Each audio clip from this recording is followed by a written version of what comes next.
after getting to town and having a couple minutes to relax, just a couple minutes to get your feet under you and maybe have a nice rest so you can level up and get a good night's sleep. Most of the party opted for that option, and one enterprising young slept dwarf like thought a rock. he thought he'd go for the free upgrade and made straight to Mr. Lawrence Galen's manor, where he had a brief conversation with the butler, and eventually was shown into the library, where he perused some books, learned about what a great guy Lawrence Galen was, and how he took over this town that the gnomes had just sort of left undeveloped and unused, and really just unexplored potential of the area. And then when he came in and compensated them fairly for their land and kind of ushered them, helped them get off to their own new endeavors, took over and established the Dakren Falls for the enterprising fishing town and kind of resort for the wealthy town that it is today. But while munching on his stew, our dear Branbrek found himself not affected necessarily by the poison that would otherwise have left him incapacitated on the floor of the library, just tired after a very long day, and went to bed and was promptly trussed up like a Sunday hog and carted off into places unknown until later on the next morning, when he finally came to consciousness, finding one Mr. Galen kneeling down in kind of an altered situation, some sort of glow emanating in front of him, and strange voices kind of echoing around him as he spoke. And you're welcome.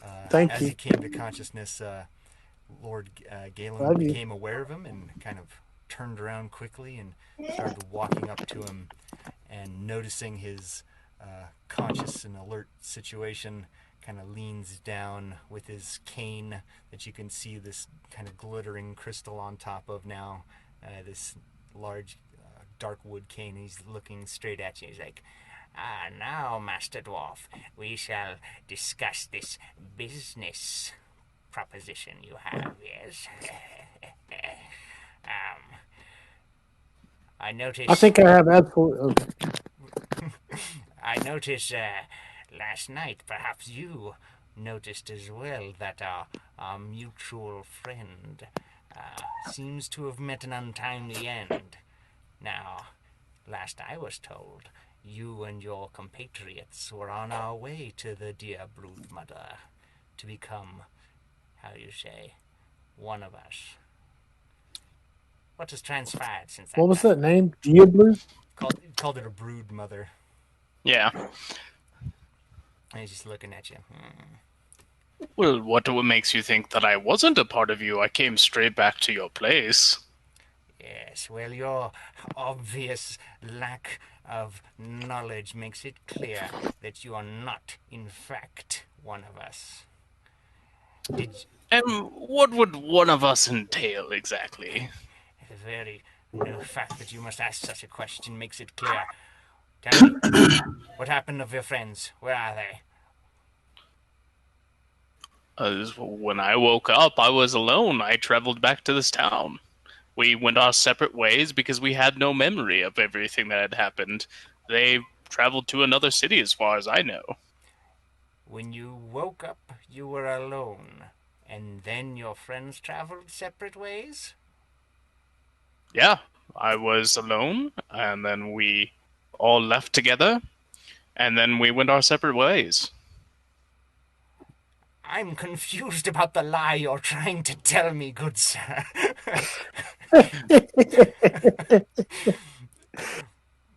These are not the drones you are looking for. Make a deception check. As long as you're checking. That is a 20. Okay. He actually also... I wish I could point the camera over. He actually rolled a natural 20 as well. But yeah, What's his his What's his total though? his total 24. He has a plus. Yeah, 24. Yeah, so he would be higher than mine. Okay. Because So, I rolled an 18 plus 2, a 20. he's kind of squinting at you and looking at you. He's like, "You awoke where then, Master Dwarf?" I believe we've already had this discussion. Didn't I tell you in your manor? I don't believe so. Oh, I'm using Vince's voice. What am I doing? I don't believe we discussed your awakening. Good question. But then again, why does it matter to you? Because I have gone to great lengths to arrange, and he like takes his cane and like pokes it into your chest and like pushes you back a bit to arrange something, and you and your friends seem to have disrupted my plans. Out of curiosity, is there wood nearby me at all of any kind? The hilt of his cane. The rest of the area seems to be just carved stone, or not carved stone, but do a perception check of this area as you're looking around. Okay. Kind of glancing. Oof. 8. No, 5. Never mind. That was a 6, not a 9. Yeah, I mean, it's kind of distracting. He doesn't seem like a very strong fellow, but, you know, he is seemingly quite perturbed by the situation and seems very angry, and you are actually kind of focused in on him. He's an intimidating presence despite his kind of obviously advanced years and apparent physical weakness. He has this just commanding attitude, and is, yeah. So he's a bit distracting right now. You're kind of looking around. All you can see is kind of stone around you. The stone elements look... oh, actually, hey, you get to make another one because you're a dwarf. So do one more for the stone check. History. Oh, right. Yeah. So just do that with advantage since you're a dwarf. 4. Stone, it's everywhere. Yeah, it's obviously fairly distracting, but you can see little alcoves kind of scattered around. It's still shadowed and dimly lit in here, and you are kind of focused on him, and he's staring daggers at you. Is my feet bound in a way that I can't stand up or anything like that? They've got you kind of back against the wall, hands tied behind your back, your feet out in front of you. Your feet are tied together, but so, you know, there's potential for you to stand up if you get your feet under you and stand up, you know. Yeah. And he's like, "You have caused me a great deal of inconvenience," and he's kind of poking his cane into your chest, and he's kind of... But there was an altar. There's no wood anywhere, is there? No, not like a chair or anything obvious like that. The hilt of his cane, you know, the handle, the long part of his cane seems to be made of wood, but... Kind of drab accommodations, don't you think? "We are not here for comfort. Comfort," and he's kind of like twisting it as he's talking to you, like poking you in the chest. "Comfort comes later. It is the reward for hard work. You should know that, Master Dwarf."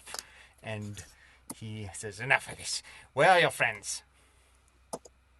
I honestly couldn't tell you. That's probably fair. I haven't seen them for like a full day. I wouldn't know where they're at. Not being comfortable. It's not reasonable. It's not reasonable.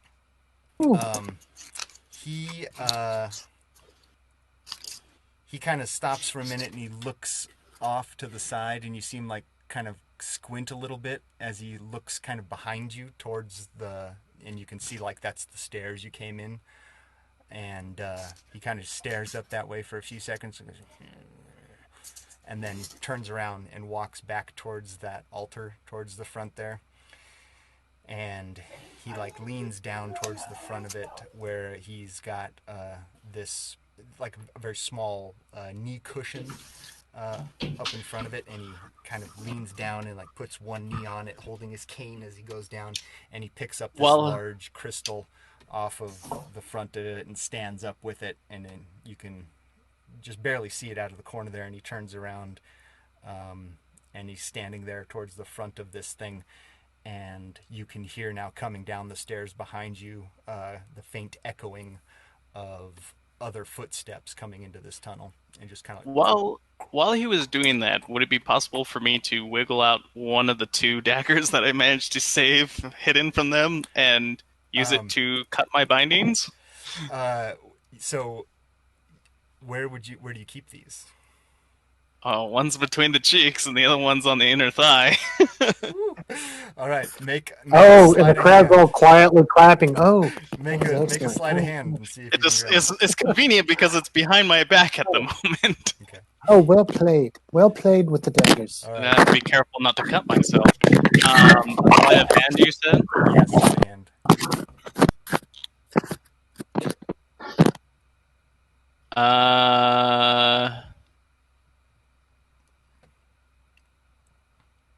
Well, let me roll again, apparently, because I got caught in the corner.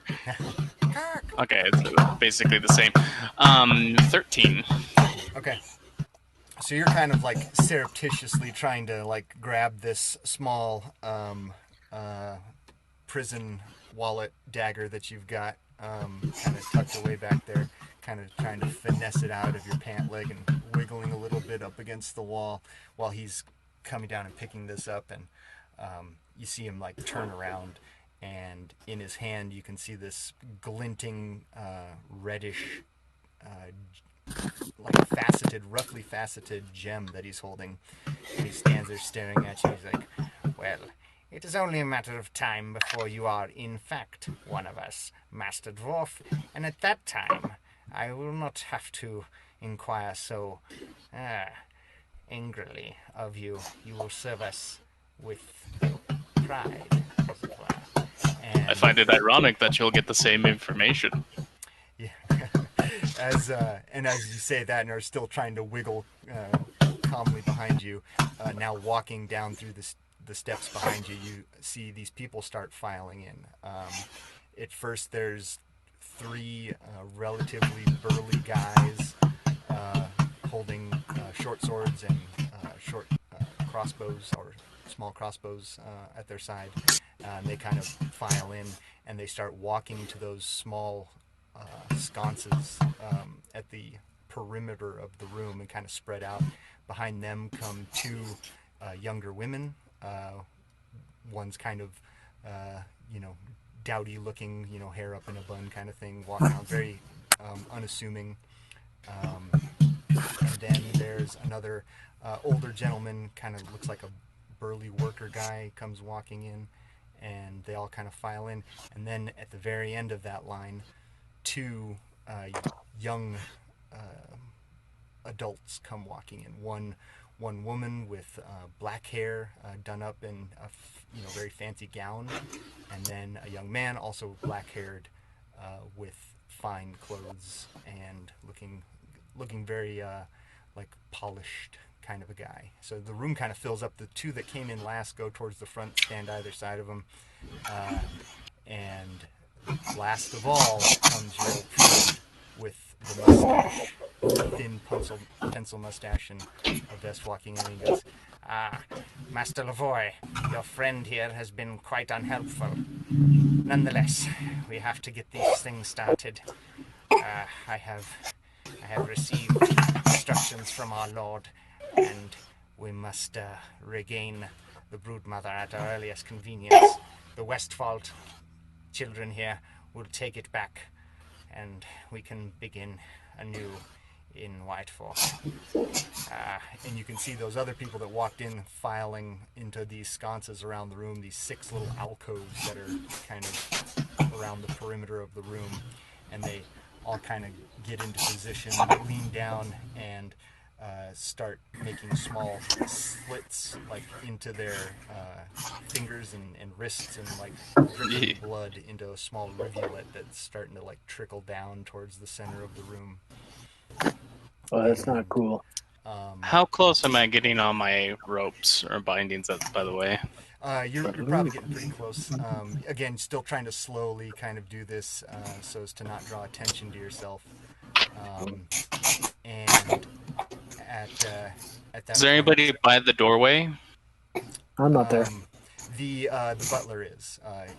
He's referred to as Mr. Lavoy is by the doorway, kind of standing there watching, surveying, and the two he identified as the Westfall kids are standing kind of with him towards the altar area in front, and as these small trickles of blood now are starting to like go towards the center of the room, you see the young woman walk from the front portion where her brother was standing away and go towards the center of the room where she kind of lays down in the center, and Galen's there with this crystal, and he starts like chanting to himself as the crystal starts to pulse faintly from within, and at that point, I think we'll jump over to the rest of our party, Okay.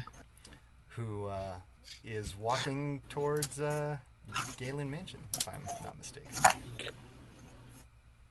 As I'm walking, I'm going to play a little ditty. Mm-hmm. Oh, what kind of dwarf would let himself be saying hide? What kind of dwarf would let himself get slipped a Mickey?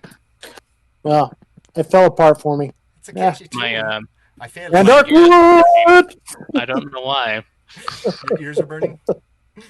I could probably do it in dwarf, but it'd probably sound like Klingon. Yeah. So you guys are making your way up and kind of passing through the town. As you progress outward through the town, you can, it's relatively early in the morning. You guys, didn't waste too much time, so it's around 9 in the morning. And as you guys continue through, you've gone north through the town, gotten to the perimeter, and passed through. You, in the distance, I guess, make a. What's everyone's passive perception? Is there any? Yeah. I've been 17 So without a modifier. Okay. As you guys are walking through, you can hear kind of like a little bit of commotion back in town, and occasionally you can, if you look over your shoulder, you can see people like kind of starting to rush from the eastern side of town and then rush back towards the eastern extent of town, and it looks like they're all kind of gathering around one building towards the eastern part of town. But you guys, are going off to check up at the manor at this point, so you guys are kind of beyond that portion of the city. But yeah, you can see like this small group starting to gather outside one of the buildings on the eastern portion of town. Like there's not much syrup in it.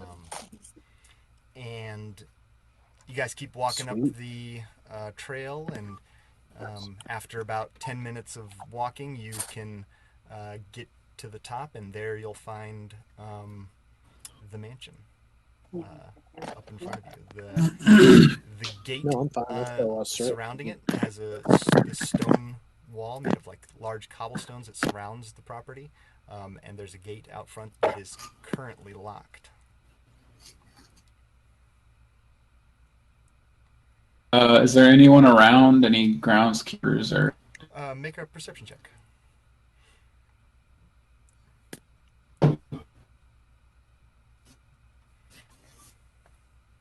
13. 13? Okay. So yeah, looking around, doesn't seem to be anybody around. The gates are locked, and yeah, no one is around. Knock on the gate really hard then. Yeah, jangle on it. Let me ask a couple of questions about the gate. Yeah, sure.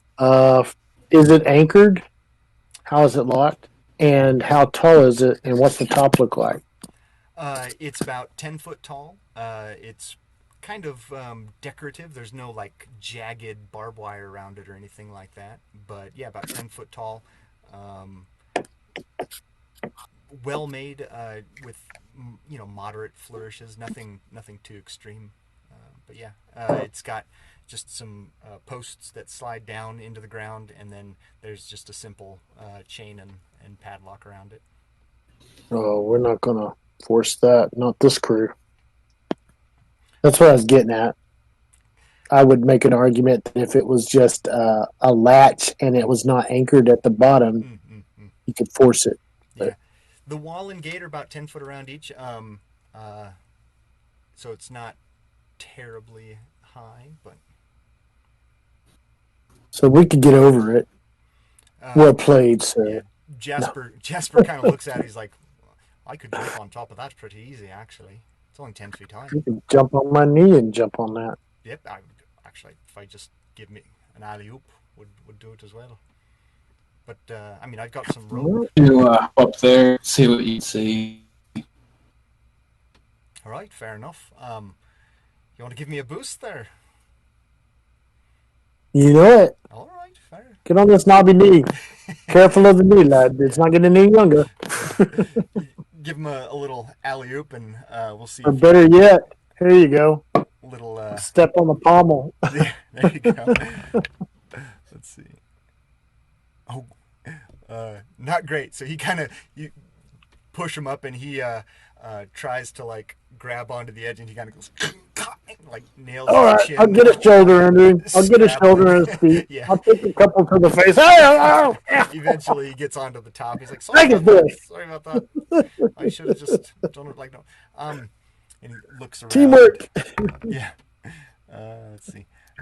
He's like looking around. He's like, I don't see anything. There's no one around here. Apparently, I don't see anybody.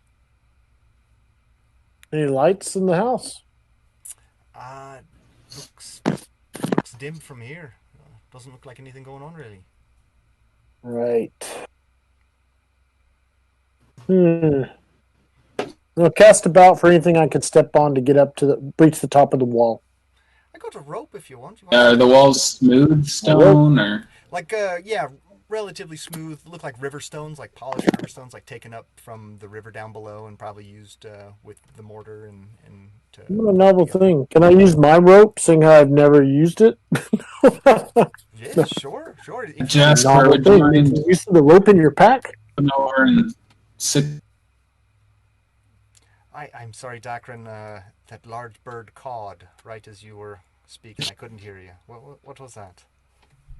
Could you hop over the fence and secure that rope to something, and we can use it on this side to over? Yeah, I think that works just fine, actually. And he kind of scooches to where the wall meets the fence, and there's a column where it's like anchored into the side, and he's able to just wrap it around there easy enough and tie a good knot on it, and he just throws it down the side, and yeah, got a rope right there. I'll certainly spare my hat.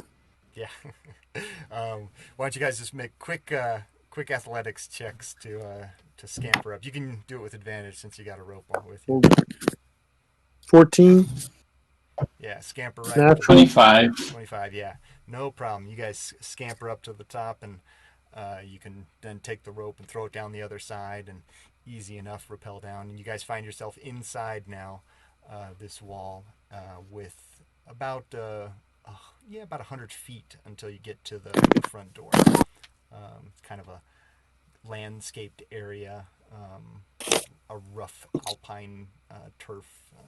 It's cold in the winter now, and there's it's not a ton of snow, but it seems to have receded into kind of a rough, low, grassy area.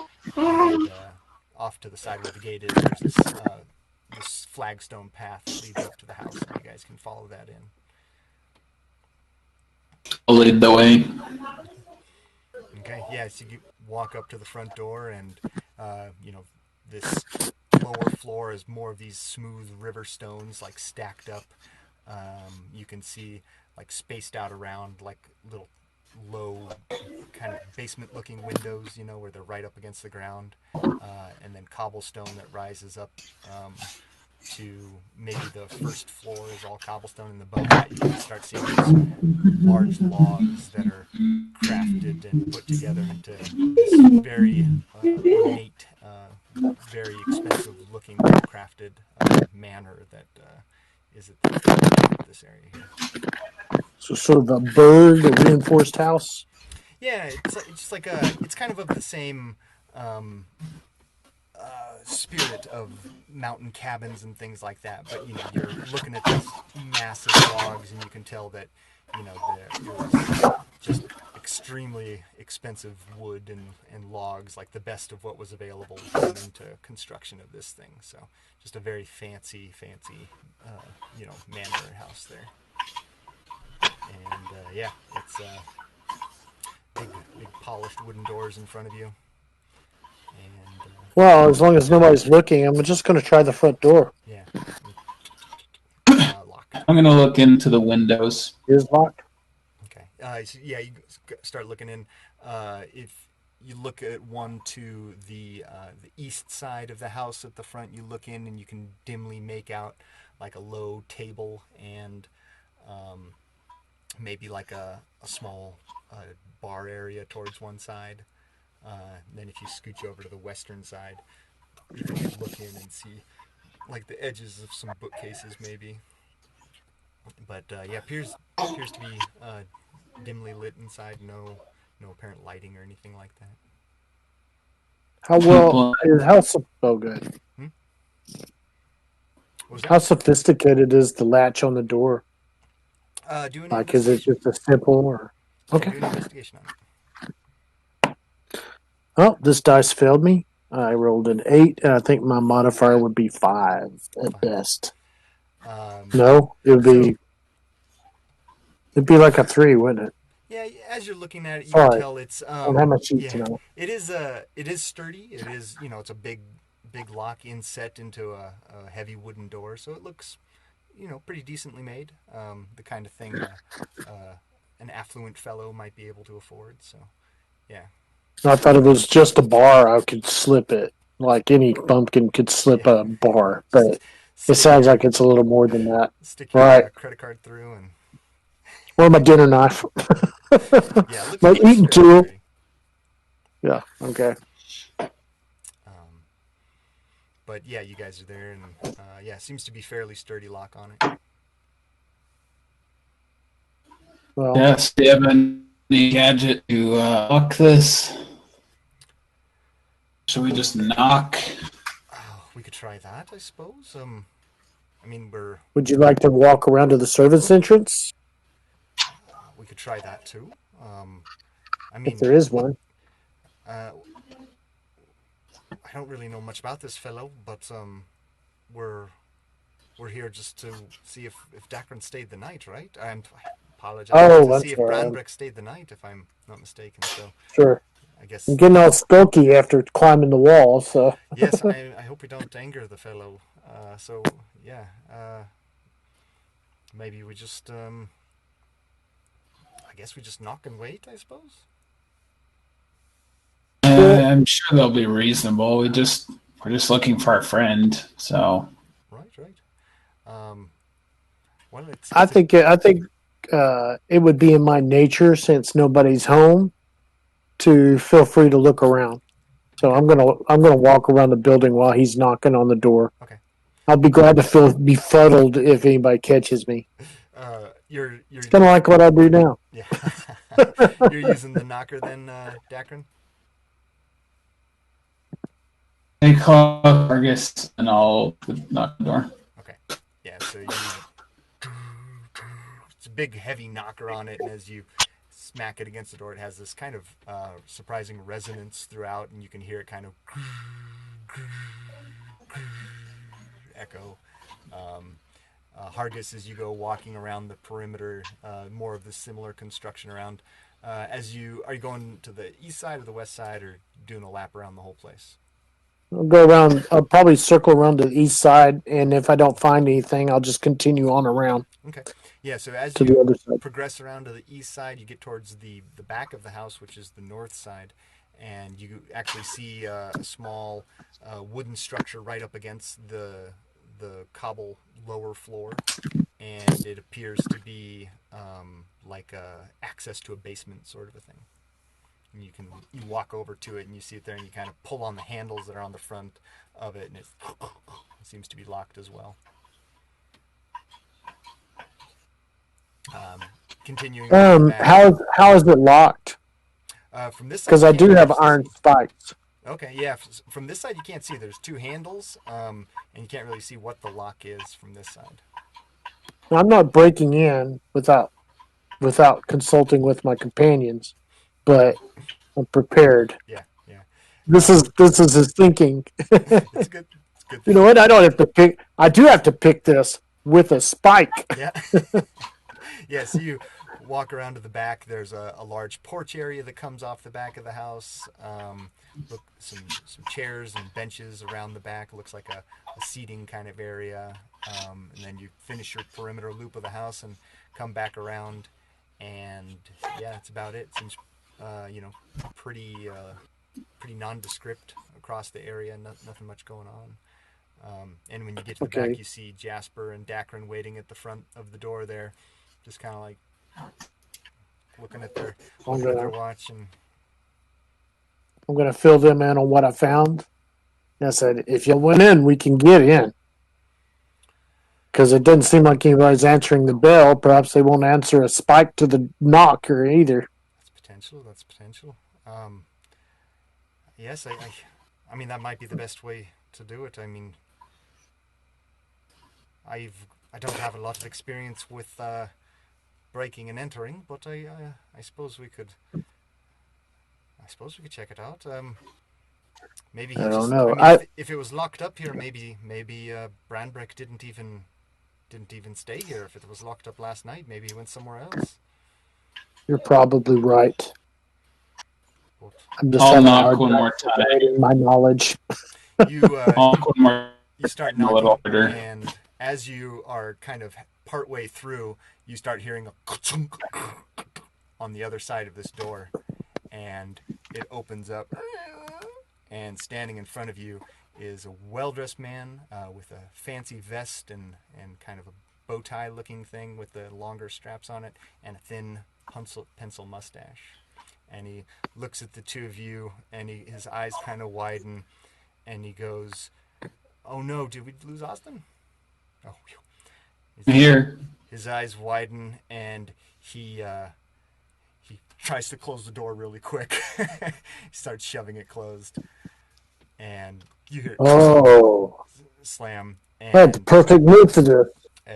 Foot in the door. My foot in the door. Yeah. Okay. Make Foot, wait a minute. Come through me. Foot in the door. We'll call that a quick initiative then. As you guys Take are 2d12 crushing damage. yeah. A natural 15. And well, I got dex +3, I think +2, so it'd be 20. Okay. On mine. Okay. Well, you both get to go first. So what are you guys doing? Just gonna stick Strong my foot. slap and foot. We'll call that. I'll just stick my foot in the door. Oh, go ahead. Yeah. No, yeah. You get in there, and yeah, it stops, and he's pushing up against it. Hurts a little bit. I'm using my bard ability in the same motion. A moment, sir. And he's like pushing. Got to overbear him a little. I'm sorry. You have to go. You please. Yeah, you have to go. It's not the time. Thank you. Listen here. We're looking for our friend. He's a dwarf. Has he passed through here? Many apologies. There's no such person here. And he's like kind of kicking at your foot. Can I roll initiative? Huh?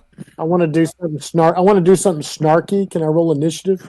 Well, yeah. And what I'm Yeah, getting what is do I you wanna want do? to step on his foot and trap his foot. Well, his foot So is not basically, in the if door. he does try anything, I'm sorry, what? His foot is. Oh, not he's in the pushing door. it. Yeah. Yeah. His feet are behind him, pushing against us. So. Yeah. Okay. So, if you guys want to try and push it open, why don't you go ahead and make a strength check with advantage because you're both kind of pushing open. Oh. Hey, man, let me get my glasses. I'm wearing a fancy dice. 18 plus, I think advantage is 5. Yeah, that'll do it. You together, between the two of you, Dakren kind of leans down and gives it a shoulder while you're pushing with your hand, and it comes flying open, and he stumbles backwards, and he quickly turns and starts running towards the back portion of this large entryway. question. Just gonna yell. Does that mean he Just be left like, the doorway? Yeah, so while you're down there, you hear Branbrek as you're down there, and Galen is chanting, and you see this crystal in his hand starting to pulse. There is a moment where you hear this echoing, and after a couple moments, Galen looks up, and he just looks at the butler, and doesn't say anything, just gives him this look, and then you kind of glance up and you see Lavoy, the butler, just nod and turn and start walking up the stairs. Okay. Am I free at the point that he does this? You could have your hands free at this point, yes. Okay. Having waited a few moments, second I hear the door slam up there, or try to, I am going to jump up and start heading up the stairs with disengage and a dash. Okay. Okay. Okay. So he goes up. A few moments later, you hear a second round of, door kind of ringing, dong, dong, echoing throughout. And at that time, you can see a little more concerned look on Galen's face as he's sitting here doing this chanting. During this time, the pulsing glow has started to get more and more vibrant, and he is walking forward with it now. And he's like, "Can I change my mind on that? I just realized something." But he's now kind of holding it out in front of him here, and it's starting to like pulse out in this pulsing purple and black energy over the body of the form laying down of the young Galen girl, or I'm sorry, the young Westfall girl who's down in the middle there as everyone's watching on. And as these bodies around the perimeter start kind of like shuddering a little bit, you see these people kind of like and there's pulses of energy being like and you see it go down these channels towards the center of the room and kind of get into this crystal, sucked in, and then pulse down into the young Westfall girl down at the bottom there. Right. And he's Can I cast Mage Hand? Yes you can. Can I then use my Mage Hand's unique ability to pilfer that crystal from him? Okay. All right. So he's holding it, and it comes over. So this will be a. It's invisible. It is invisible. So we'll call this a contested thing because he's holding it. It'll be your spellcasting ability because that's the strength of the thing essentially versus his ability to hold on to it. Since you're not picking his pocket and you're trying to pull it out of his hand. So strength v strength on this one. So go ahead and do that. Strength v spellcasting. Well, your spellcasting, yeah. His strength, your spellcasting. 14. All right. 16. Which is basically just a straight intelligence roll plus it. Correct. Yep.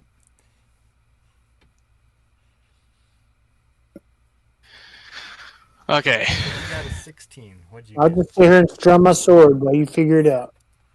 Well, I did not get that high. I got an 8. Okay. Yeah, he However, Sounds like a hopefully door that's song. distracting enough for him, and Yeah. I will stand up Uh-huh. and then still use my bonus action to disengage and use my movement to start going up the Okay. stairs. Yeah, he feels it lift and he's like, and he grabs it and like pulls it down a bit, and then he's pretty focused on it. We'll see. Yeah, he does kind of glance up as you start running. He's just gonna stare daggers and go, and look over his shoulder. You don't see it though because you're running, so you run up the stairs. Okay. I only get 25 feet because Okay. I'm short. Yeah. You can hear some faint rustling behind you. But I will pull out my daggers and then say, "Help! Help! I'm being repressed!" Running with the devil. You guys, the butler has started running away from you towards the back of the house. And you guys are kind of watching him as he's booking it away from you now. And you kind of tumble into the front door. and he turned around and started running towards the back. I'll throw my rabbit stick at his legs. Just gonna chuck it at the legs and see if you can get it. All right, make a Yeah. spell attack. You know what a rabbit stick is? Uh, You know what a rabbit stick a is? rabbit stick?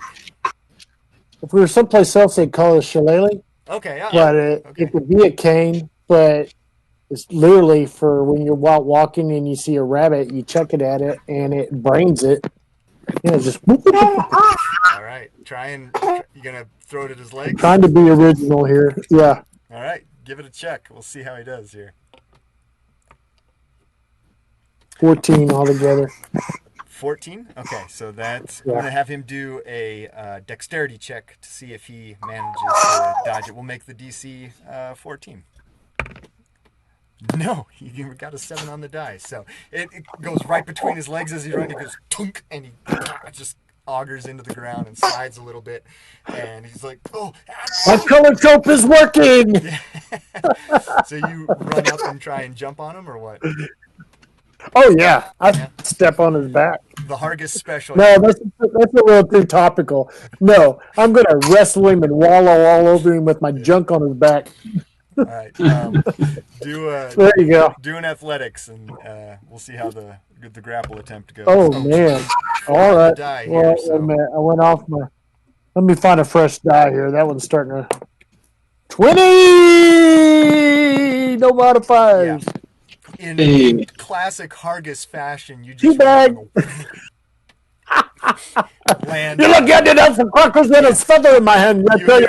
You hear him underneath just go as you crunch onto him, and there's a slight popping sound. You probably popped out a rib there, and he's like scratching on the ground. And nobody understands why I'm yelling, "Score!"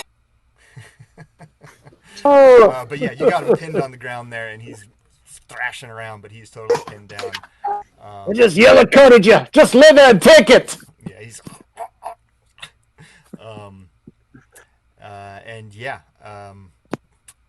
Dakren, you come walking in. Dakren's probably going to help out with that. Branbrek, as you go rushing up these stairs, you start. It's not stairs. It's a smooth ramp that spirals up slowly around in a kind of a sweeping curve, and you just start pounding your way up this corridor. And as you're looking around, it's starting to look very familiar, kind of like a place that you recently escaped from. And after running, you can hear behind you footsteps that are gradually getting closer and closer. And as you you're gonna double dash and then bonus action dash every time, right? I assume. So for me, it's 75. Yeah. So okay. So yeah, you hear these footsteps getting, in fact, farther away from you as you continue up the corridor, quieter and quieter, receding into the distance behind you, but faintly echoing below. And finally, after a good sprint and run all the way up and around, you see above you with your dark vision a grate that is above you, like a metal lattice grate above you. Good luck catching the rugby quarterback. You come in and you just push it up above you, and it flips open, and you start pulling yourself up. You're in a stone room. Around you, you see some barrels, some sacks surrounding you, low walls that are coming to either side and in front of you, and small archways in between them. As you look around, there's a door on all four sides. As you come out of this. So there's one right in front of you, one on either side, and you're looking around, one behind you as well. What's my two companions doing here? While I'm trying, are they grab me some rope or? Yeah. So Jasper would still have his easily at hand since he just used it. He'll walk over and kind of like proffer it out to you guys. I'm not really so keen on tying people up as much as I am tying ropes for swings and such. I'm old hand about it. From my old dating days, you see. Oh my. So you kind of hold him down. Dakren, do you want to take the lead on tying him up? While he's tie him up, I'm just going to go and just lean down his face and say, no, that wasn't a very hospitable welcome to strangers. Didn't know where you were expecting us. You'd best start talking, friend. Didn't you say there was a stairwell? There's two kind of arching ones that go up to the next floor. Yeah. Well, just so for context, I'm connecting him and making him part of the stairwell right now. There's plenty of places to loop him in. Drag him up over there and start tying him up, and yeah, you're gonna look like a frat prick while I'm dealing with you. Make an intimidation check there, Dakren. You go ahead and. Oh, I have harsh ridicule. I think is the what is the something like that. All right, Dakren. You bull buggering bugger. 17. Okay, we'll see how. 16 natural. All right, yeah. So he's like looking at you guys. Very. What's that cantrip? Harsh ridicule or something like that. Just get it out right now. Just mockery, yeah. All right, and there's a mockery going on here, I tell you. Yeah, he's looking very intimidated, and as you are going through this, Branbrek, you find yourself in this room with these archways around you. What would you like to do? There's 3 doors? 4 doors. And yeah, 4 doors. Actually, and no, I take it back. There are 3 doors, and then to the left of you is a set of stairs that seem to go. Oh, Tiger or the Maiden. That seem to go up? Yep. The stairs do? Yes, they seem to go up because that is exactly what they do. So. I'll tell you what. Is there? You said there was some barrels and stuff in here. Yep. Are they full of anything? Are they heavy? Yeah, you walk up to one of them and you start like pulling on it. The first one feels empty, and you look into it. It seems like that maybe there was some grain or flour in there. You're not sure. The second one, you walk up to it and you give it a push, and it's like big old sloshing sound. You're looking at it. Might be some kind of wine or something. You're not sure, but that one appears to be full. Okay, neither of the things that I feel I really need. I can't tell which direction. I'm a little confused because we heard the door knocking from down there. Mm-hmm. Yeah, big echoing kind of thing. And I don't hear the commotion that those two are causing. What's your passive perception? Just a 9. 9? Yeah, I'd say it's, you might hear an occasional kind of a thing, but nothing, it's pretty, nothing like hugely overt. You don't hear a lot of yelling and screaming necessarily. Things are pretty quiet. I think I'm offended about that. I guess I will go up the stairs then. Okay. When I cause a ruckus, I tell you. And you find yourself at the top of these stairs in a small, dark closet or something. There's the smell of well, I have dark vision. Yeah, that's right. You're looking around. There's a jar full of grain. There's a jar of flour, a big jar of sugar. It's like some sort of pantry. And you can see the sliding door, and you slide it open. You look out of it, and you're looking into a kitchen area. I'll proceed into the kitchen. Yeah, at this point, as you come out, you can hear a lot of thumping and scraping, and you can hear Dakren encouraging somebody to free with their tongue. I will proceed to continue to move towards the noise. I assume I can possibly make that with 75 movement? Yeah, you come out there, and as you guys are like pinning this guy and tying him to the railing, you hear scraping off to the side, and peeking out through the door, you see the face of an old friend. Well, it took you guys long enough to get here. By the way... Well, you're just in time. We got this fellow tied up. We're ready for the kicking.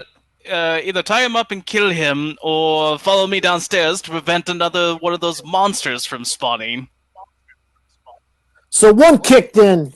And I'm going to turn and pull out my daggers. Okay. Monster? What are you talking about? What?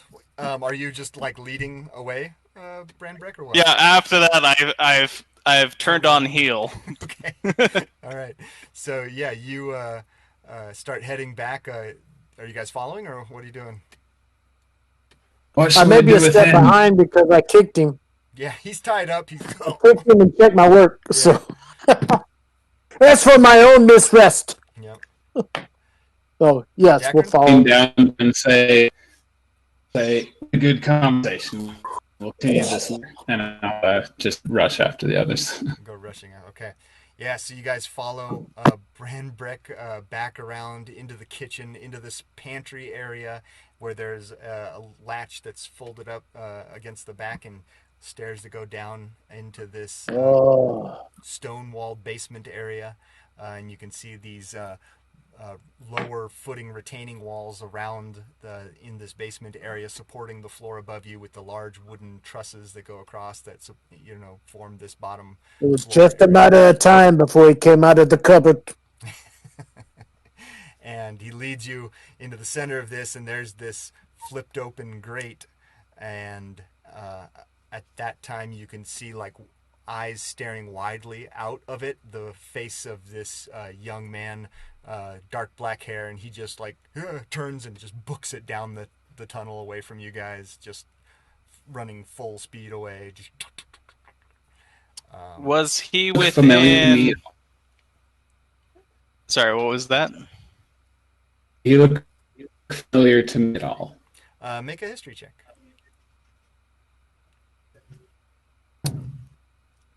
Well, I still no. I pulled my sword out. I'll be straight. What you Go got a 4, Dakren? 4. 4? Yeah, I mean, there's maybe the faintest hint of something that you can't quite put your finger on, but yeah, he goes and books it away. There's a brief flash, and he goes running down the tunnel here. He reminds you of an old war buddy who owes you money. And yeah, you guys go running down. As everyone draws their weapons, I reach for my longsword and I realize it's there. I was like, oh crap. I should have taken it for I wish I did have a longsword right now. And then suddenly my eyes glow red and I start wincing in pain as my hand starts looking and a sword just like appears in my hand like out of smoke, and the smoke goes whoosh, and then suddenly I'm holding black metal, slightly jagged longsword with red veins of minerals in, and my eyes go back to normal. I'm like, okay, well that works then. You savage! What is that? Where were you hiding it? Look up at the sky and snarl a little bit, and I'm just like, thanks. I didn't even hit it again. Later. What was that? Let's go. All right. Grim Jasper kind of looks about, and he's just like, oh man, this is not going to be good. And he reaches into a pouch and he grabs this vial, and he opens it and like pours out this thick kind of slime and starts like rubbing it over the pieces of his vest that he's got all these pockets, little strips of leather and stuff. And then he gets out a flint and steel and he's like, and it kind of flares up on it. And he's like, all right, well, this is going to be terrible. And he takes off his hat and it's green, and he reaches inside and pulls it out so it's red, and he puts it back on. And he's like, all right, ready. A bleeding red cap. It's time for the red, boys. He starts following you guys down, following Branbrek's lead down the tunnel. And he's kind of looking at you guys, and he's like, I'm not sure exactly how this is going to work out. I've never killed a person before. Are we going to have to kill people? Yeah, Branbrek, start talking. Who's our enemy here? Who might be? I think you're talking to. We got a glorious battle ahead, boys. Let's go! I'm just booking it. Don't worry, lad. I have plenty of bandages for afterwards. All right, so Oh, you Bren, I guys, don't pull my sword. I pull out my. For a dwarf, I'm I pretty pull out quick. my harp, and I'm going to attempt a spell as soon as we come within range. okay. So you guys start barreling Sleep. down. What about you, Dakren? What are you up to? As you start barreling down this tunnel, curving around, you guys can see now it's very reminiscent. I'm more curious if I'm able to catch up to that fellow since I can run faster than him. There was a moment of, talking up at the front and everything like that. Unless you want to completely leave your entire party behind, you'd be Oh, hard pressed that to was catch up. Branbrek's intention. Yeah. Brek, you're not even us again. We're doing this together, just so we got out of the cave. Understand? Branbrek, do you heed your fellow's call, or do you run after him? That's a good question. Let me check something real quick. This isn't your secret. This isn't your secret group that goes behind enemy lines. We're all a regiment now. Appealing to your sensibilities. Well, I'm with you guys. Here, While working, I'm just kind of looking at the jagged devil sword, admiring how sharp it is, and how perfectly it fits my grip and weight. Yeah.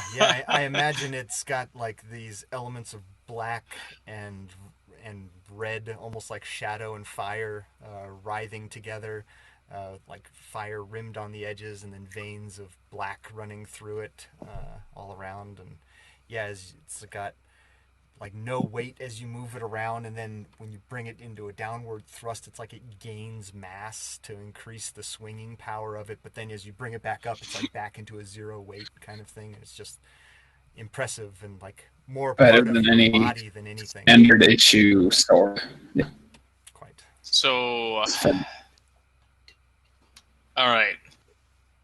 I basically do that like 1 foot hop stop as I try to slow myself down. I'm like, listen, I found the Westfall kids. They're trying to turn them into that nasty little mother thing that we fought before. We gotta hurry. All right, point them out to us so we don't kill them. Who's their leader? What's going on here?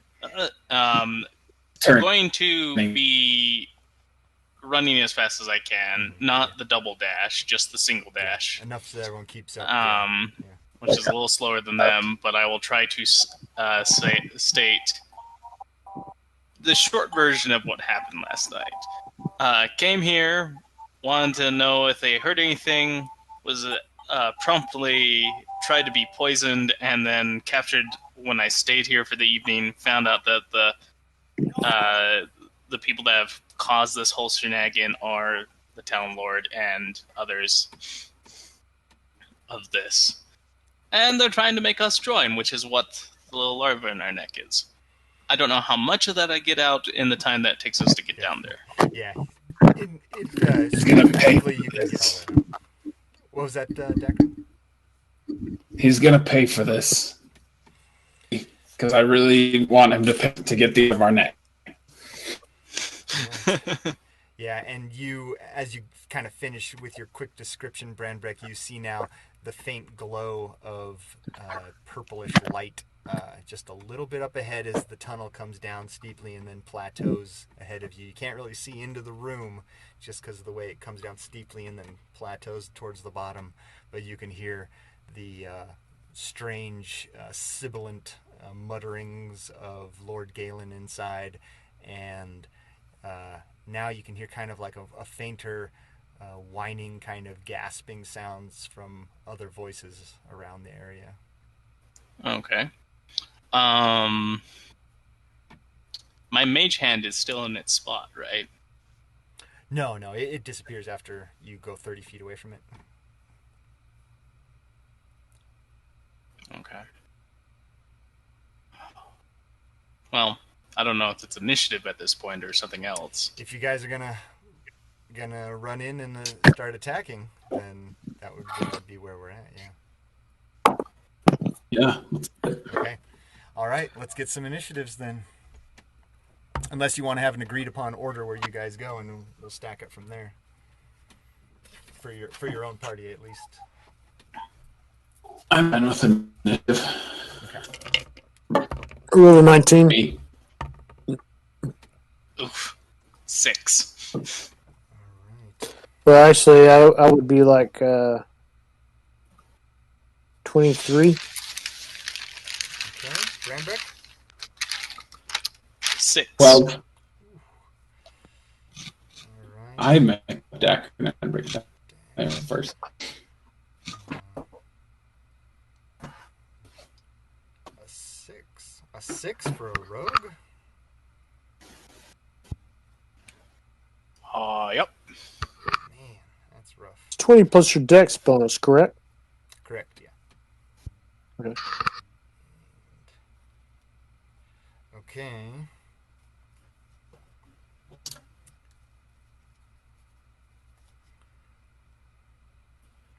But I don't mind just doing however y'all want to do it. So Okay. So you guys kind of start running into the room, and as you immediately run in, you can see stretched out in front of you. That thing. A large room with these sconces now clearly seen, a individual kind of slumped against the wall with their hands bleeding into a small culvert that goes towards the center of the room, pulses of energy being drawn out of their body and channeled into this crystal that Galen is holding in his hand, that then pulses down a dark energy into the form of this young woman in the center of the room. And as you guys go running in, you see it all spread out in front of you there.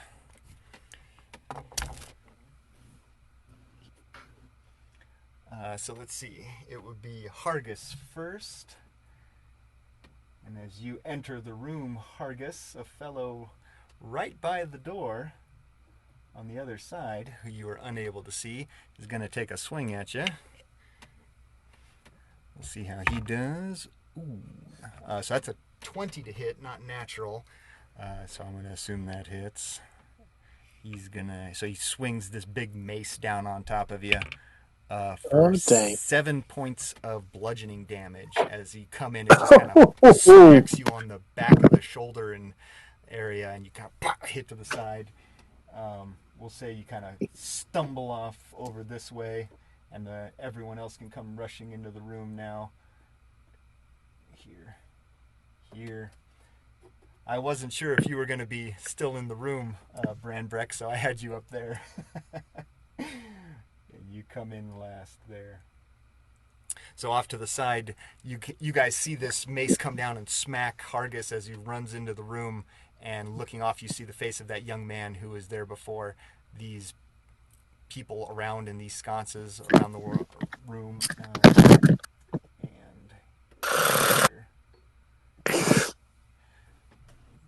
Galen over the body of this young woman. Okay, first up is Hargus. You just get beamed by this thing and kind of go stumbling off to the side. What would you like to do next? I was intending to cast sleep. Okay, on Mr. Galen there in the center, I take it? Yeah, he looks like the old guy biggest holding the threat. big old crystal. All right, go ahead and roll Right. them d8s. All right.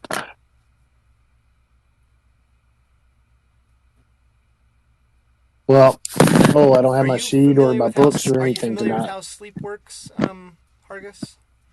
Not in this game. It affects the lowest I haven't HP tested it. targets first. Yeah, it's a little tricky.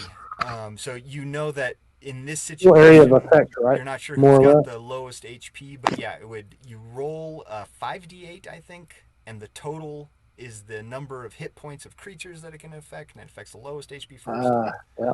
So I'll say, yeah, if you want to do that, go ahead and roll 5d8. Well, knowing that's the way it works, I'll probably cast it towards the back of the circle. Okay. You know what I mean?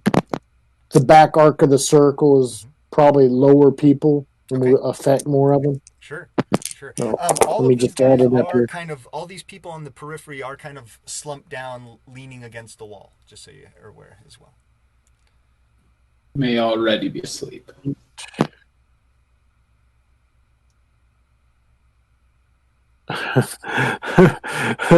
I'm sorry, I gotta put my glasses on. All right. 7, 14 plus 8, 22 points. 22 22. points. Okay, and so where are you targeting? You're targeting back in this area over here? Like over here? The far side from where we entered. Okay, and then what's the radius that on looks that? good. 20-foot radius or something like that? I think That's that fair, sounds yeah. right. Something like that? 30-foot radius. Okay. So yeah, you kind of, it goes back there, and you can see this guy at the back who's kind of like shifting a little bit and starting to like come up as this commotion enters the room. You see his eyes open widely, and he kind of goes, and he drops into a slumber. What? Yeah, he's. Yeah.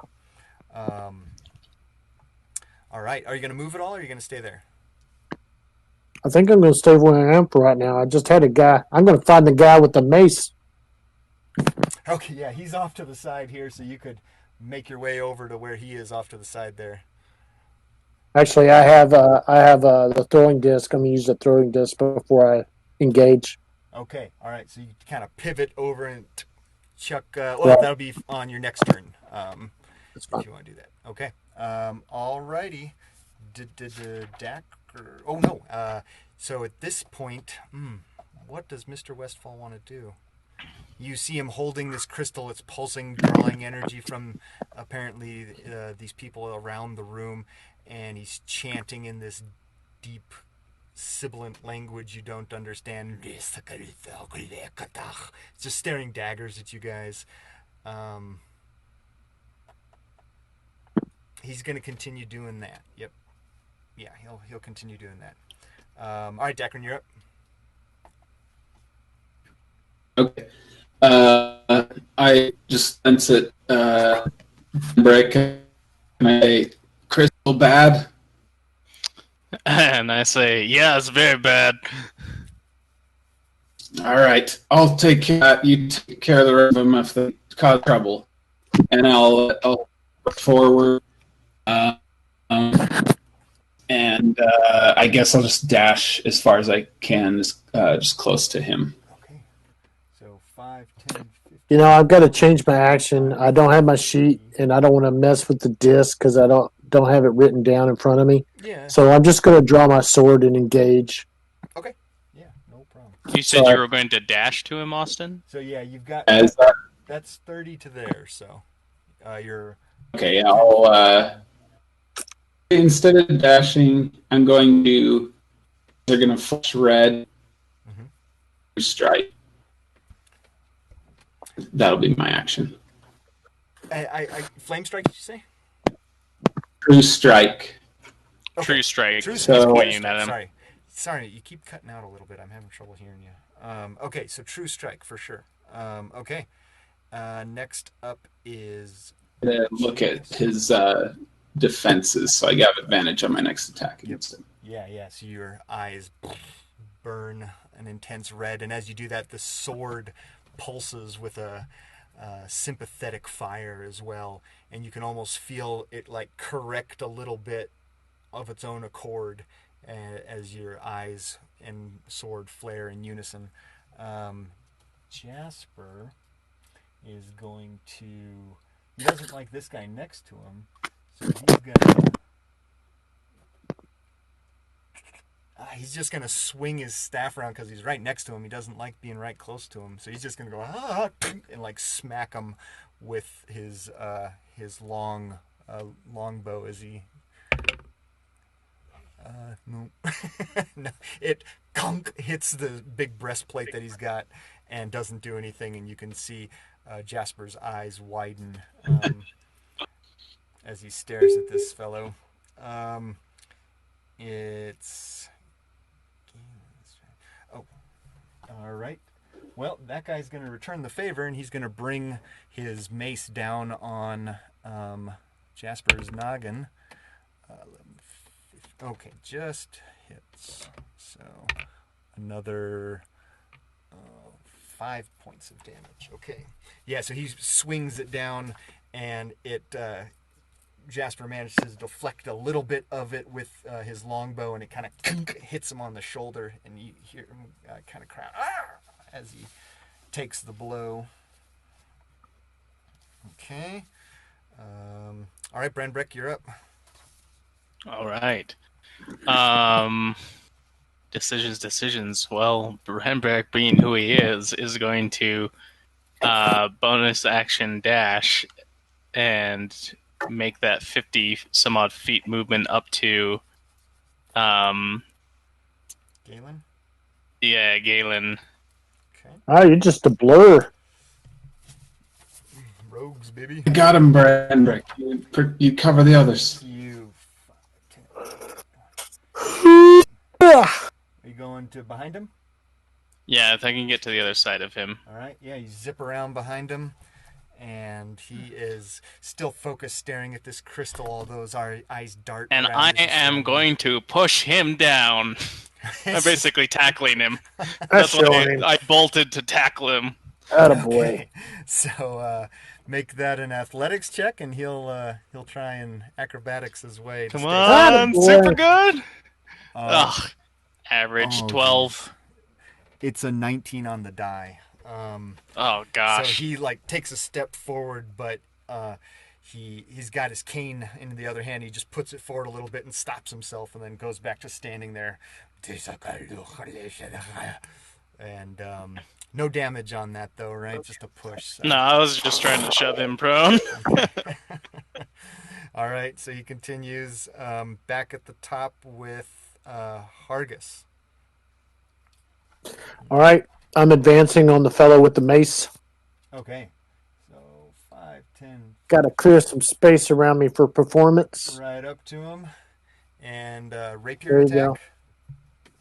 go.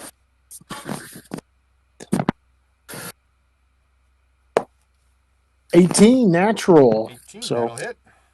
you can add 3 to that if you like. Is she on top of an altar? No, it's like looking at as you're kind of running up, you can see these carvings in the stone, like these little channels going towards her, and there are runes and stuff inscribed in these patterns around it and along these channels, but not in an elevated altar or anything like that. No. Okay. Is she skyclad? I'm asking for a friend. I don't know that definition. Yes. All right, I was just being off color. What's sky? Oh. I don't know what that one is. I'll have to look that one Make up. it. Make it. Sorry. Anyways. All right. So yeah, why don't you roll for damage there, Hargus? Ooh, I don't mind if I do. What do I roll? D8, rapier, correct? D8, yeah. Okay, 4. Do I get my dex bonus on that? You do. 7? Okay, so 7. All right. Yeah, you kind of bring it forward towards a joint. He's got this steel plate on the top, but you bring it over and get right in between where the leather portion of the pauldron comes and into the shoulder, and he groans out. But yeah, you did a good tag on him. We're back at Galen's turn. I do have a longsword, not a rapier. That's fine. So I one-handed. believe it's the equivalent. I imaged something else for a rapier. It would be a strength. You would use a rapier. Bards don't have proficiency with longswords unless you're I probably valor. misread it. So yeah, that's you'd fine. Use a rapier, and then you'd have to use strength instead of. So yeah. Okay, I got you. All right. It is Galen's but it's a turn. Broad rapier. He's becoming frustrated. what's he going to do? He's going to... He's going to take the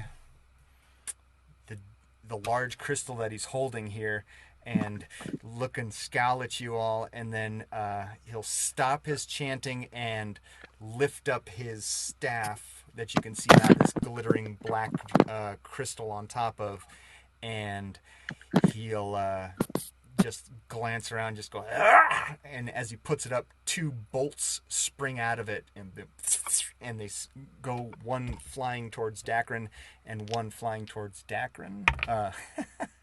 Branbrek. All right, so the one towards Dakren is an 11. I think that's a miss, and the one towards Branbrek is like a 23, so that one will hit. He dislikes me. He does. That's actually. fine. Yes. The feeling is mutual. 6 points of damage, and you feel this bolt, this vivid green and purplish swirling bolt just strike you into the shoulder, and it's just like getting punched by, you're not like electricity. It's like this numbing force kind of hits you, just, and you just, oh. So 6 points of damage to you, sir. Understood. And Dakren, you are up next. I would say our relationship is shocking. Yeah, it wasn't electricity, just so you're... Okay. Dakren, what would you like to do, sir? I will close the gap and attack with the advantage and booming beat as part of that. Okay, move up. Strike. Go ahead. Natural 1 and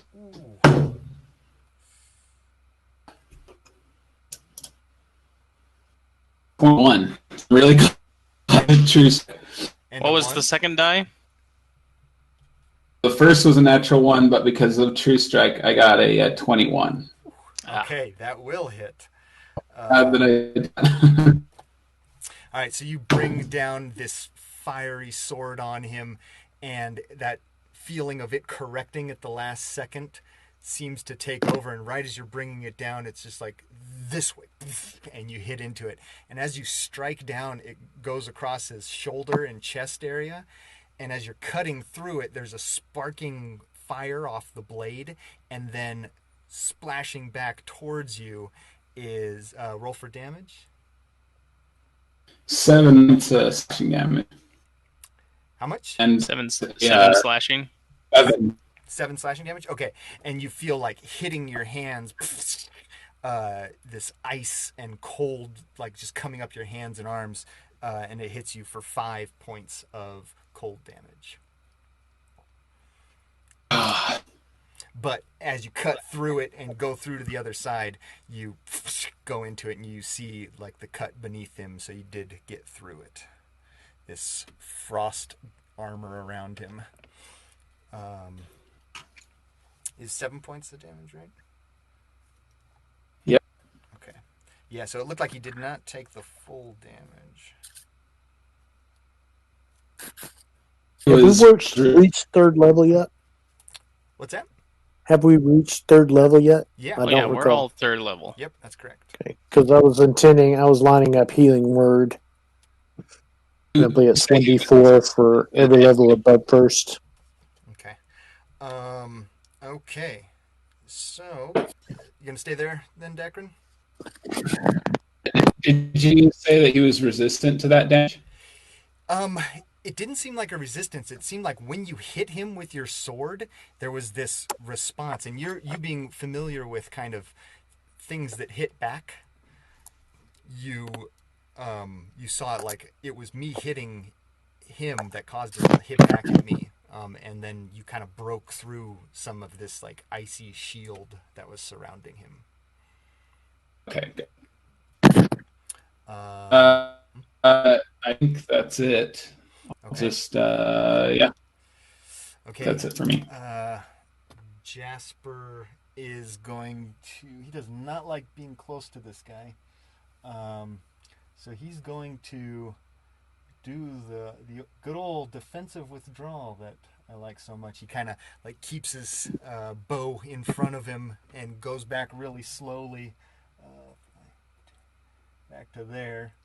And as he does that, he grabs 2 arrows out of his quiver and places them on the bow, and he kind of like splits them so they're both pointing different directions as he draws back, and he fires both, and one goes one flying out towards the young fellow with the armor, and one flying out towards Galen. We'll see if those hit. Ooh, yes, finally. Hey, finally. All right. Yes, so both arrows go flying out, and as they hit them in the area like around the collarbone, it embeds itself, and then there's like this puff of shimmering golden glitter that kind of around the head and neck area of the young man, and then it hits Galen right in the lower rib area and blows, and you guys can see like this kind of glittering area around both of them.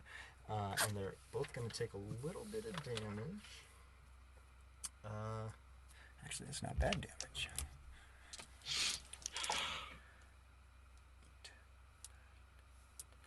Okay.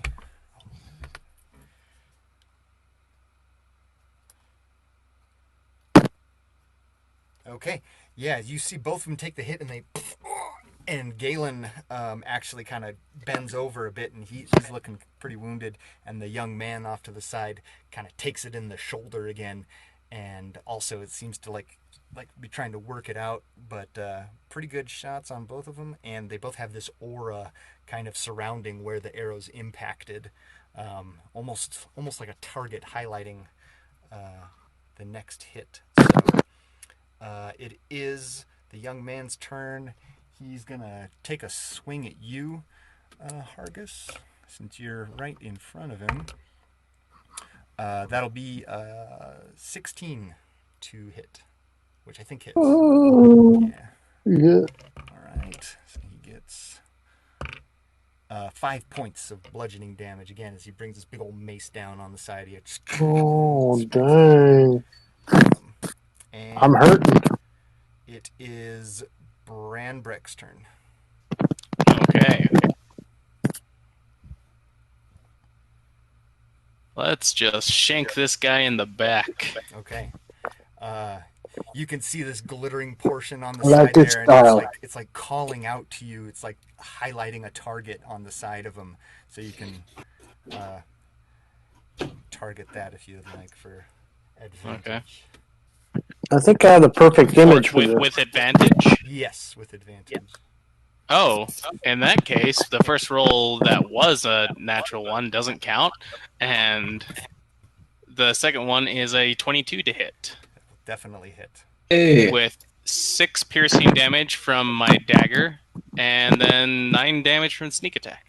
Ooh, okay. So yeah, 15. You bring it in, and you see this spot shimmering on the side there, and it's like just highlighting a big juicy target. And as you slide your dagger in, you feel it go up at just the right angle where it like cuts a big chunk of his lung, and you feel him collapse, and you go, and he just drops to one knee in front of you, and this gout of blood flushes out of the side, and he's looks like he is dying in front of you on the ground here.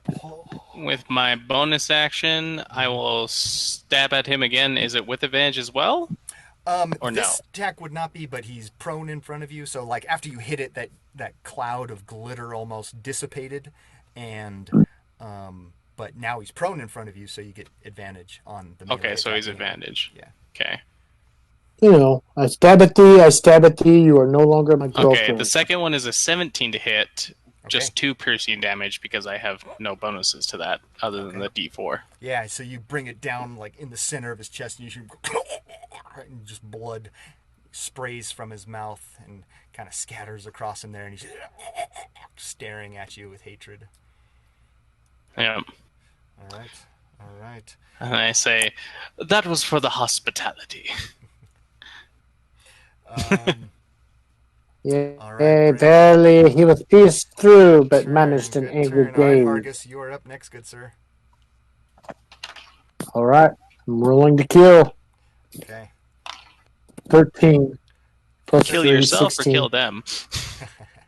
Roll to Kill kill. them. Or, you I know, think you whoever, said kill. you I know. think you said kill, not heal. So you take your rapier and you kind of shoot it forward and it just goes straight into the metal breastplate this guy's wearing. Just goes tsink, and glances off, and he stares at you. Are you gonna stay there? For me? Yeah. Or do you still have some movement or something? I mean, I don't know if you got a bonus action you want to use. I'm sorry.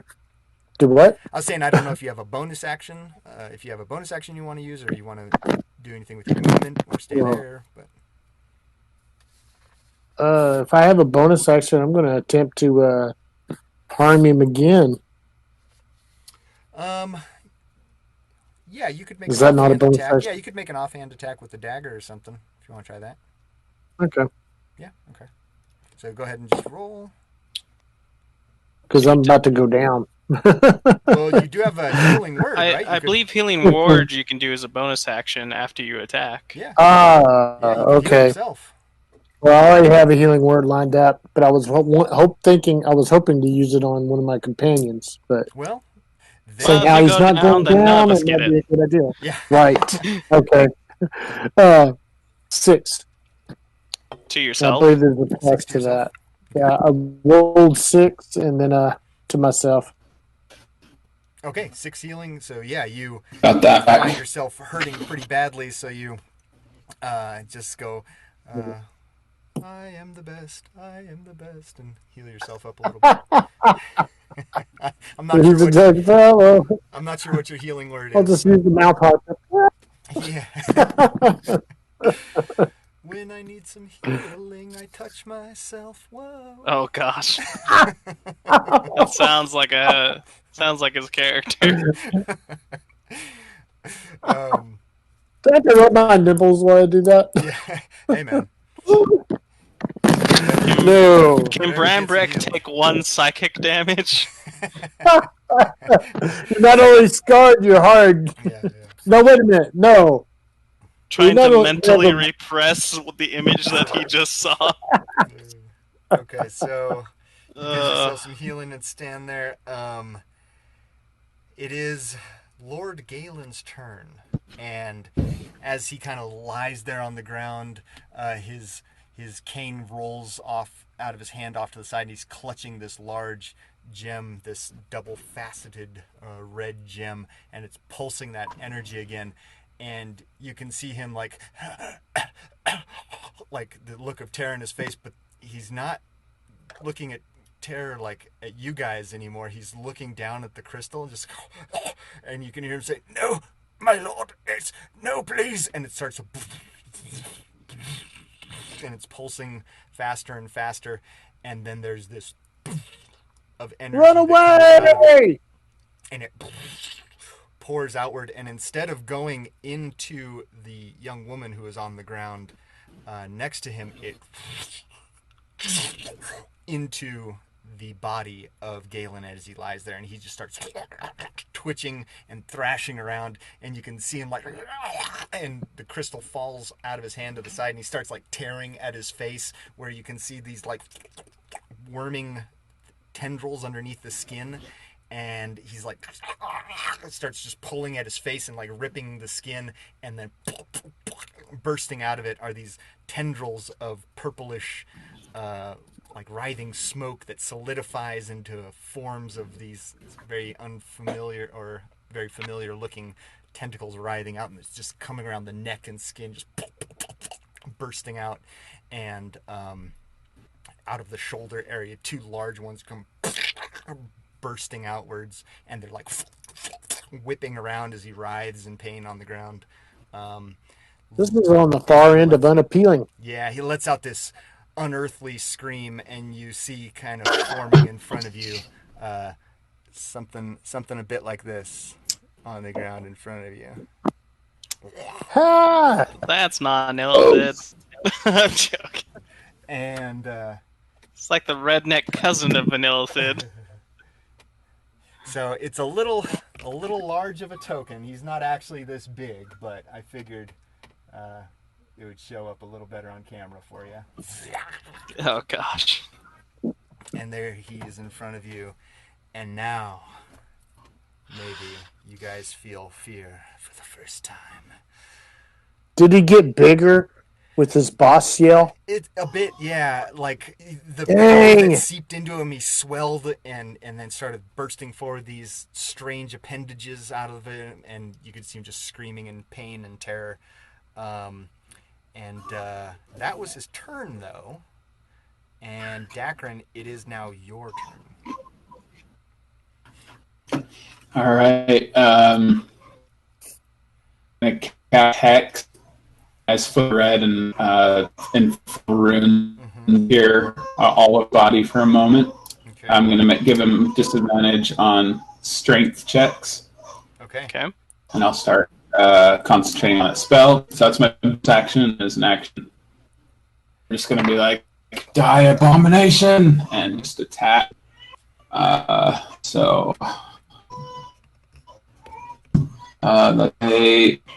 There's a natural one. Natural one. It was meant to happen eventually, I Okay, guess. so yeah, you go swinging your sword down, and one of these tendrils like smacks you right on the inside of the wrist, and you feel it deflect off to the side. Make a strength check to see if you hold on to your weapon. 19. Okay, yeah. You go off to the side and take a step back, but manage to hold on to your blade, and it's there in front of you, whipping around, looking pretty darn nasty. It is Jasper's turn. He does not love what's happening there, so he's going to do that same thing where he pulls out two of these arrows, puts them on top, and draws them and fires off both arrows at both of these guys. We'll see. That's a... Jeez. They both miss. As they go firing off, one just glances off the breastplate of the young man off to the side, and the other, you see this creature look out of the corner of his eyes, the arrows coming towards him, just this glimmering kind of golden light, and he just goes and just dodges it and misses entirely. That is unfortunate for Mr. Jasper. It is the young man's turn, and he's going to take another swing at you, Hargus. That's only a 12, though, so I think that's going to miss. 12 misses you, so he comes bringing this mace down. You're able to take your rapier and just deflect it to the side, and it whiffs off to the side. All right. Branbrek, you are up. Well, at least you look better this way. And I'm going to... should I do that? Yeah, I'm going to clang my two daggers together, and it starts vibrating, and I'm going to stab him with it. Basically, I'm making a spell attack with Booming Blade. All right. Well, an attack roll, that is. Yep, so go ahead and make that attack. That's a 12 to hit. 12, yeah, you jab forward with it, and one of these tentacles smacks your hand out of the way as you're going forward, and you're kind of correct and take it back. This thing's just fast whipping around everything. Pretty unsettling. Okay. Then I will disengage and circle around to try and get between him and the girl that's on the ground. Okay. Well, I guess I don't disengage. I'll just circle around on him. Yeah, you can circle around, and you can kind of put yourself standing over her, more or less, kind of like on top of her down, because he was like right up on, next to her, so you're kind of like standing over her now. Okay. Yeah. All right, Hargus, it's your turn, my friend. All right, let's see what happens here. 14. 14 to... Oh, gosh, 14. yeah, same thing. Modified. You lunge at him, and just smacks off that breastplate again. It's a pretty thick piece of armor on him. and glances off. Bonus action, try and dagger him. Yeah, so go ahead and do the healing word again. Okay, yeah, for sure. Because I'm a bit behind. 8. 8 I think damage. it comes out to 10 with my spellcasting modifier. Okay. Spellcasting bonus. If I'm speaking wrong, Healing word is a correct me. D4 plus your But modifier. if we're 3rd level, don't I get a second D4? No, you have to cast it at a higher spell slot. So Oh, so I apologize then. that's all right. Let me just re-roll roll it. 1d4 plus your modifier. Yeah. That would be 3. I'm second level spells. That's better. Yeah. As a matter of fact, let's just belay that because last time I rolled 2D, and let's just count that. Okay. So Fair to enough. keep it straight. Fair enough. All right. So yeah, you heal up a bit, and Dakren, it is your turn, good sir. Oh wait, no, I'm sorry. It is Galen's, Lord Galen's turn. Yeah, Lord Galen gets to go. He is going to. Just He's going to supernaturally whip straight. one of these tentacles around your neck, Dakren. And he goes, flings it out and tries to wrap it around your neck. That's going to be an attack. Oh, geez. Not with the 10, he's not. Yeah, it goes whipping out. That doesn't hit. So. Repost. Okay. Oh. Yeah. So I'm going to make attack. Yep. An 8. 8. Yeah, it does not hit. You kind of swing it around again, and again, that one of those longer tentacles. So that's smacks the it out. Battle Master feat is what you took, huh? Yep. That's a good one. That's a lot of fun. That means you took Commanding Strike too. Okay, so that was his first attack where he whips out with the tentacle. For his second action, he's going to kind of just, and you see him go like his whole body kind of heaves, and he goes, and out of his mouth he launches this jaw, like sharp toothed, snarling little worm, and it goes flying out of its mouth. And since he missed the first one on you, he's going to try and get this second one on you, Dakren. That's better. Does a 15 hit? I'm sorry, does a 16 hit? You, Dakren. Me? Yes. Yeah, it hits. Hit. Okay. So he kind of pukes out this little worm creature, and it goes and like hits onto your chest area, and you feel like sliding around the back of your neck now as this little thing is up on you. It is now your turn. Two's a company, three's a crowd. All right, Dakren, what would you like to do? I'm going to try and just cut this worm thing off me. Okay. All right. You're going to try and just stab at it with your sword? That's a 13. 13 will hit. That's 10 points of slashing damage. Yeah, so it's kind of sliding around, and you just take your sword and just go, and you slide it up long ways through the worm, and you feel it just and like fall off to the side. And you kill. Off my sword onto the ground.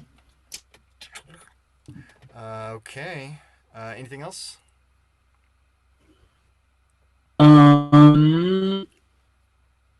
No, I don't think so. I think I'll just circle around of thinking, a little bit more store next to you. Yeah, you can circle around pretty easy. I'm just going to put you here so you can see yourself, but yeah, we'll say you got it. That's actually where I was thinking, just kind of off to the corner there. Alrighty. All right. it is Jasper's turn. He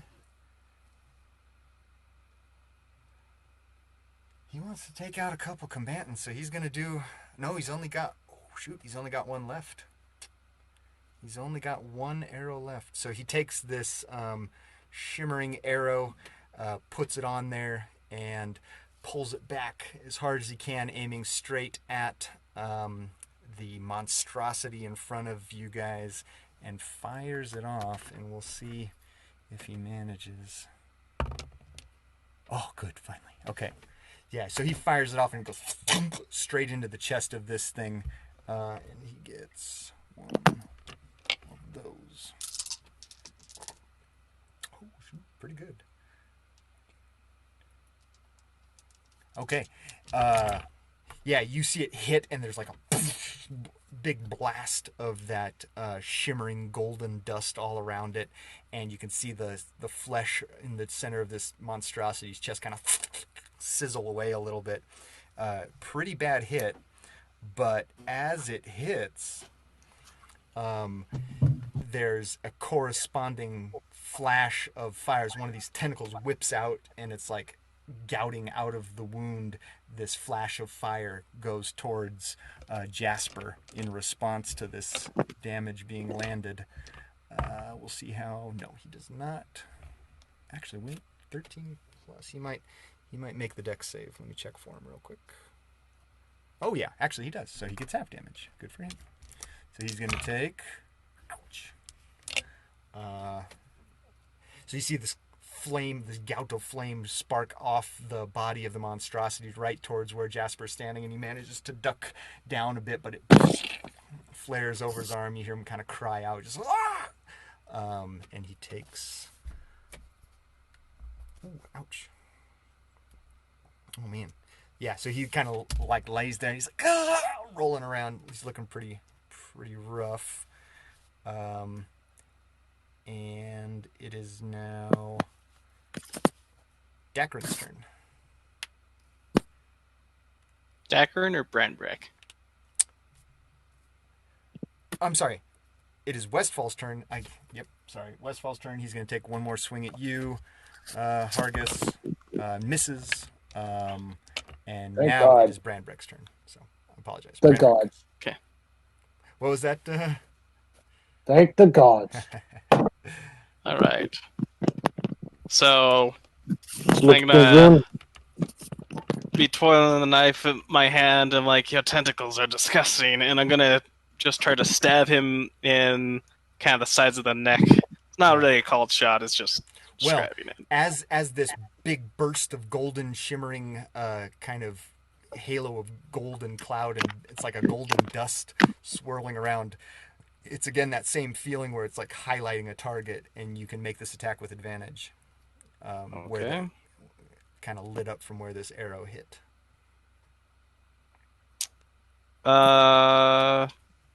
Let's see. The first one was a Ooh, I can't tell. Okay, there we go. The first one was a 15 to hit. Okay, with advantage? No, 15 to hit. Yeah, but did you roll with advantage? Yes, that was with advantage. So you're like just about to jab forward to that point, and like right at the last second, he like the tentacle just pushes it, and it Okay. just barely misses. Then I'll swing with my secondary dagger. Okay. Not with advantage, right? Correct. Yeah. Yes. That one is a 20 to hit. Okay, that will hit. And is 4 piercing damage plus 7 sneak attack. Oh yeah, because you didn't get to use your sneak attack, so 11 total. Uh-huh. Yes, indeed. Okay. Yeah, so it comes in, and as he's like dodging your rapier out of the way, just barely missing, he's so focused on that you bring the dagger up and slice him along the side, and you hear this form just kind of go. Okay. Good one. All right, Hargus, you're up, good sir. Okay, I'm going to attempt to attack again. That is my options. Okay. Actually, well, I've already rolled. I rolled a 1. Oh man. So, Okay. yeah. Man, yeah. So he, as you're like jabbing forward with it, he We takes have been rolling terrible tonight. And that's unmodified. Actually, I've been rolling really good. This is the best I've rolled in a in long all time. of our Oh no. encounters. Oh no. Yeah. But he managed to deflect with the haft of his mace and kind of hits you on the wrist. So make a strength check to see if you hold on to your rapier. You gotta tear them a terrible joke is what you gotta do. Sir, I am a terrible joke. 9. 9. Yeah, so as it Yeah. boom hits, you feel this numbness spread across your arm temporarily, and the rapier goes clattering ting, ting, ting, ting, off to the side. We'll say it's right over here.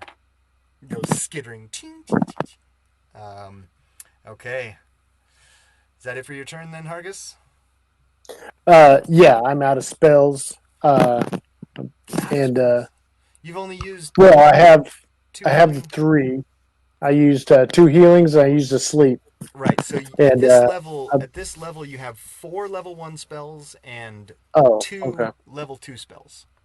Well, then I misread it. Then Yeah. okay. So you've got 1 level 1 left and 2 level 2s left.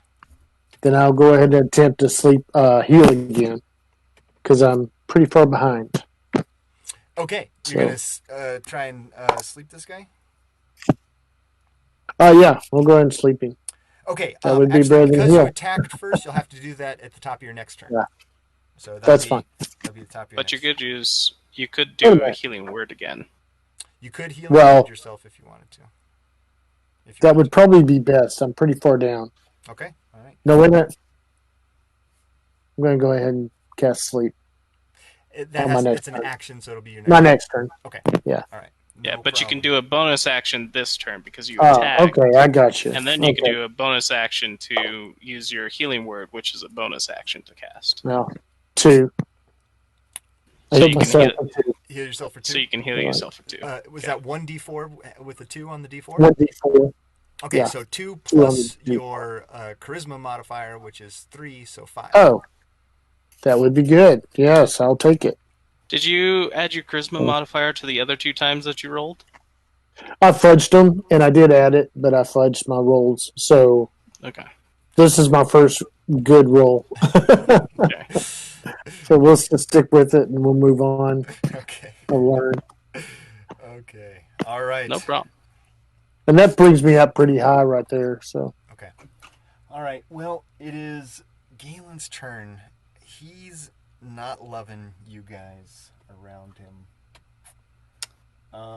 Just need somebody. Yeah. So what he's gonna do? He's gonna flail these whip-like tentacles around him. Would the 2 of you please make dexterity saving throws as he goes and just starts whipping them around in kind of big circles? 6. Can I roll my dex save with disadvantage because I'm trying to make sure she doesn't get hit? If you would like to, sure.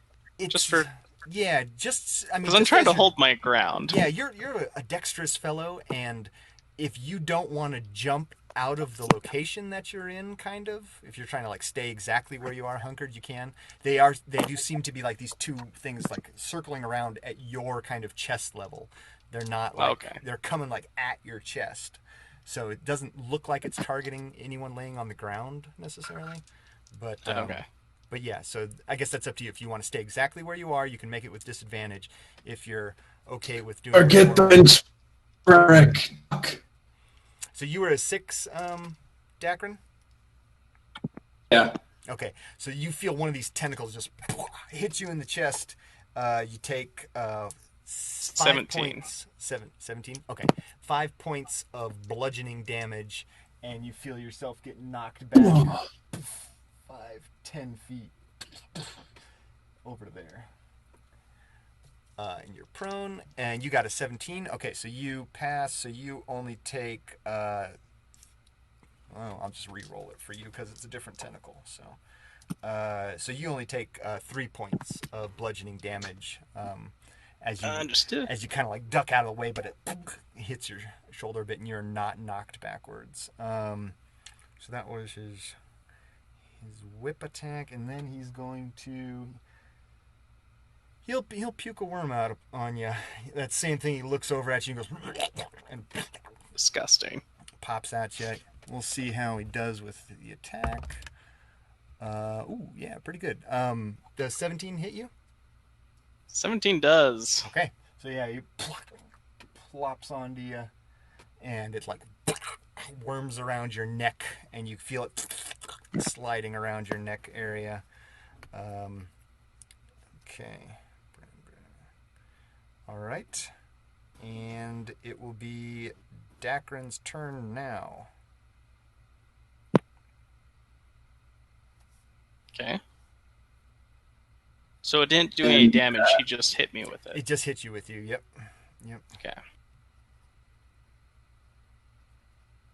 All right, Dakren, what would you like to do?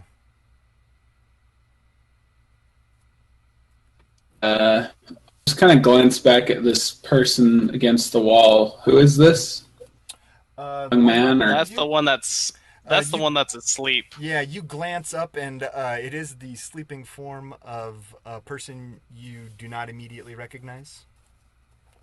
Yeah, you just look at them. I'll just kind of glance at them, and then I'll just rush up and attack again with my longsword. Okay.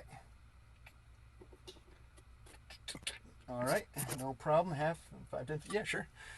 Yeah, because half your move to stand up, but you got room to get there, so. All right, you make an attack. So, I'll make another attack. Okay, there we go. That's a 22. 22 will hit. Go ahead and roll for damage. And... Right, so that's 4 points of slashing damage and points of necrotic damage. How many necrotic?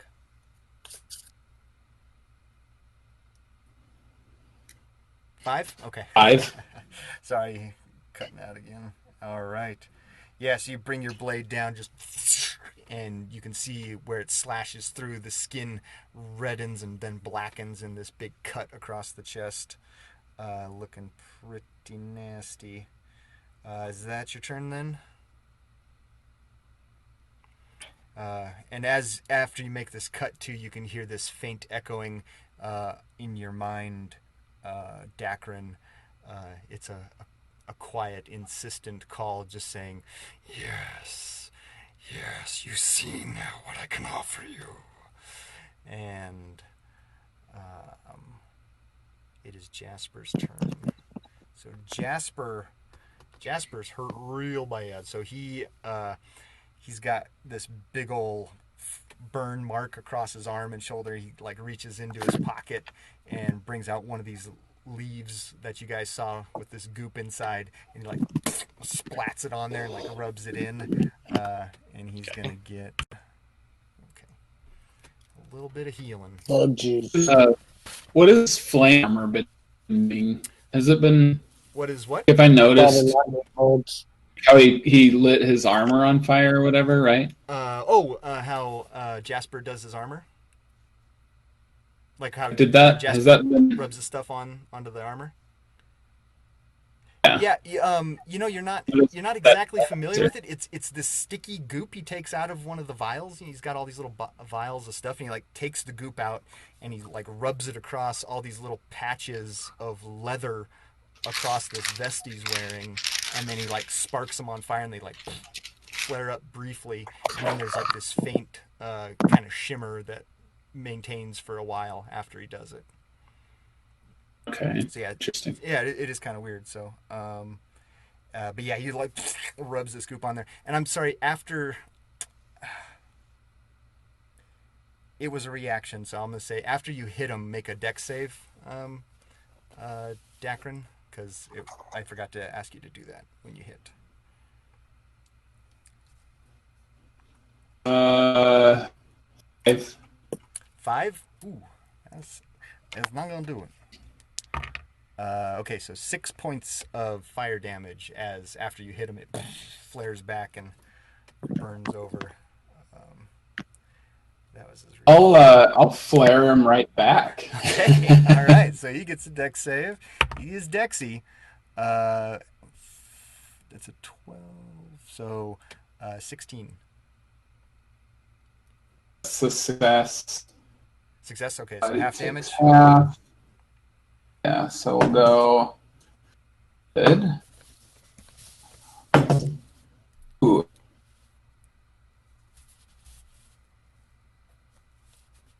10 to fire damage still. Ooh, 10 points of fire damage. Pretty good. That was a 21. Yeah, nice. I've heard of... Man, it goes flaring back and impacts his chest and burns away a lot of this flesh that's already peeling from all these wounds that you see, and he's kind of staggers and takes a step. Think your master is dark? I don't know dark. I feel like I've heard of, heated battles, but this is ridiculous. All right. Good one, Dakren. Jasper healed himself. And, okay, it is now... so Jasper kind of sits there, rubs that in a bit. He will... Yeah, that's really all he can do. Okay, yeah, he's going to hold off. Yep, that's about all I can do. That was his action to apply. Poor Jasper. Yeah, he's had a rough one. He had a couple good shots, but man, I can't believe he missed that last one. That one hurt. Okay, it is. I love the concept that there's this one lone villager dude that's handling both Jasper and Hargus, and then we're just fighting this tentacle freak over here. Yeah, he's doing pretty well. And he is wearing nice armor. Like he seems to be well armored. Okay. It's a good repair. He's maybe not necessarily an elite fighter, but he looks like a well put together young man. But yeah, he's hanging in there. Possession. He is hanging in there. It is his turn. He's going to try and bop you, Hargus. So we'll see how he does here. Ooh. 17 on the die, so that one will hit. Not for much, though. Only 5 points. Are you muted at the moment? Me? Hargus? Oh, I believe Yeah, Hargus we is. can't hear you. Yeah. That's probably your mic itself. Does it have a toggle on your actual headset? Oh, is that a thing? Oh, no. Because you're not muted in Discord, but I haven't been able to hear you for a little bit. Yeah. So now you're muted on Discord. Now you're unmuted. And now you're unmuted. But I can't hear you. Oh, Did it get unplugged? Yeah, I don't think the mic is actually picking up noise. Yeah, I'm not seeing his light up either. Nothing. Silent as a lamb. I mean, we're pretty good at lip reading you by this point, so... He muted Discord again.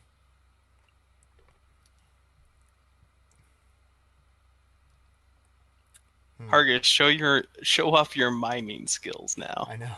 A new type of bard. A silent bard. Hargus That'd be the interesting. Silent. the mime bard. That'd be interesting. 5 points of damage, yeah. What do you roll there? A 2. Oh, a 1.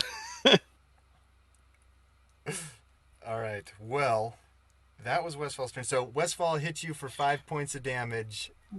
Now Discord is muted for him. I know. I don't.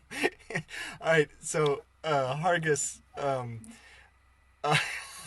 don't. You're not rolling yet. It's not your turn yet.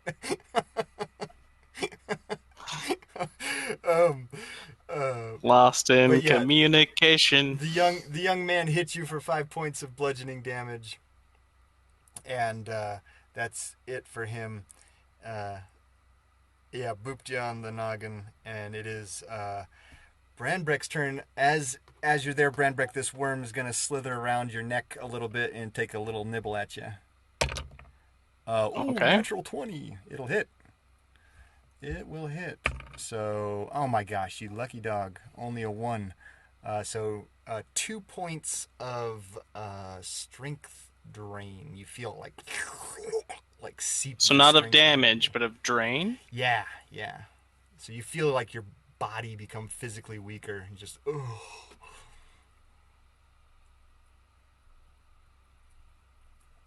So I don't know what your strength is. Let's see. Override score, -2. Okay, so you're at a 6 now. Yeah, you feel this lethargy kind of like go across your whole body. Like you feel a little bit Oh no, slowed I'm at a 10. Oh, okay. I have a 12. Gotcha. I was just minusing 2 Okay. off of yeah, it. so you're still okay. You feel it yourself slow down. Your speed is not yet affected. And yeah, it does hit you for that. And then the damage is 3 points of piercing damage. 3 points of piercing? Yeah. Okay. Alright. Okay, it is your turn. Alright. Don't take kindly to hitchhikers. I'm going to attack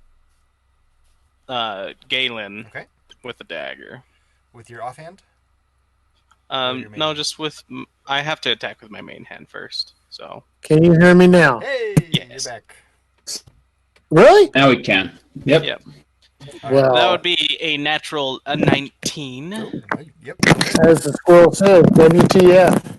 5 piercing damage, 7 sneak attack damage. Or So WTF. total. And then the second... And then the second dagger is going to come over to the creature that's trying to nibble at me. Okay. All right, he's nibble. Go ahead and make an attack. Oh, that's probably going to miss. That's only a 9 to hit. Oh, yeah, you just barely miss it. And it's kind of like swarms onto the back of your neck and just over the shoulder. Yep. Okay. All right, Hargus, you are up, good sir. I will cast that sleep spell I was attempting to mime earlier. All right. You drop sleep on this guy, and he 23 points. 23 points. Okay. 23. So it's going to hit him for On 5 8-sided. And I think there's a adjustment for You said 23 total? to that. That was 5d8? 23 plus there's a... So I guess it'd be 26 with my You don't add your charisma to adjustment. this one. Yeah, you don't add your charisma to this Yeah. one. It's just the 5d8. Oh, never mind. All right, so Yeah. 3. Just a train monkey. What's your current HP, Hargus? I believe it's... I'm down 5. So what's your total? So, Yeah, what's your current... well, I'm not sure what my hit points are, but I was going with 17. Okay, so you're at... Well, yeah, go with 17, so we'll say you're at 12 right now? Right. Okay. As you Pretty weak, throw isn't the sleep spell down, you see this guy go... hit against the wall and fall down, but this cloud of magic progresses outwards and hits you, and you feel yourself like take a step back and stagger. It was doing good. It was a code. Yeah, you stagger and blink. It's a sphere. And you were one hit point off from going to sleep. No. Yep, you were 1 hit point away. You just managed to shake it off. Oh, no. So that's... I was doing the Vegeta. Yeah.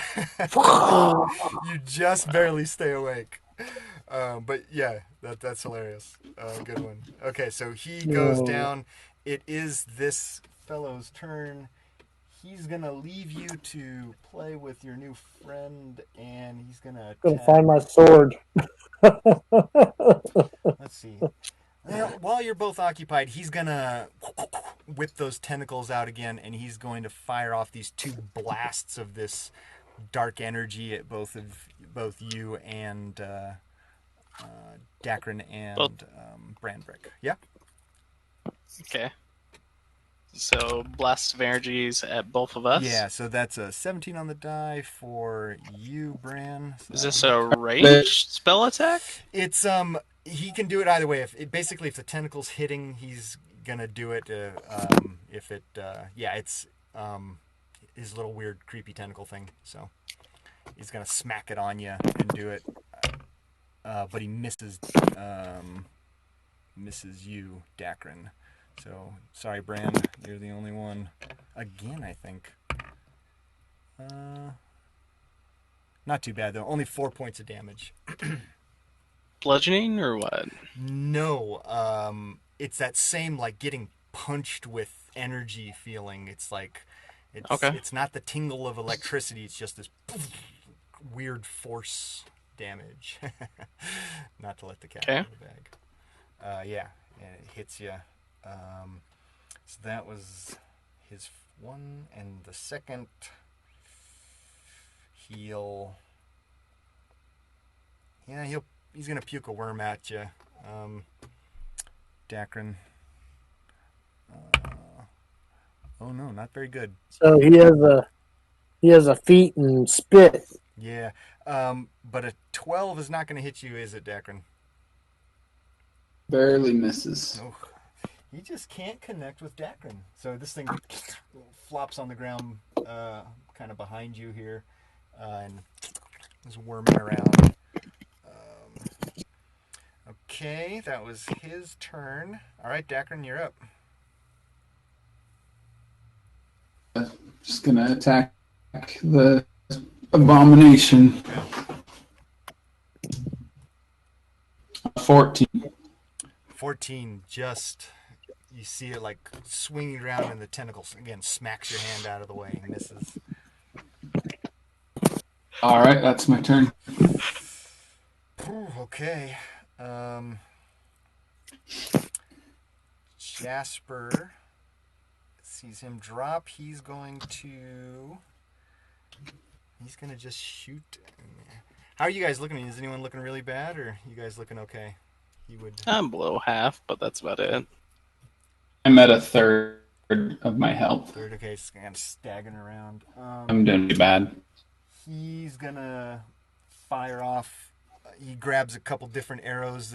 These you recognize as the little fire ones that he shoots off. He puts 2 of them on there and aims for the worm on the ground next to you and the monstrosity. Oh yeah, it hits the monstrosity and hits the little wormy. All right, good job. So first 8 points to the monstrosity and 8 points. Oh, that's funny. Same. So he fires this one at the worm, and it just explodes in a little gout of fire, and then another mote of fire hits the monstrosity in the chest and bubbles up for a little fire damage there. Okay, and it kind of takes a step back. The young man on the ground snores peacefully. And it is your turn, Branbrek. Second verse, same as the first. Gonna stab this guy once again. This time I'm going low into his abdomen. Okay. Let's see what happens. That would be a natural 20.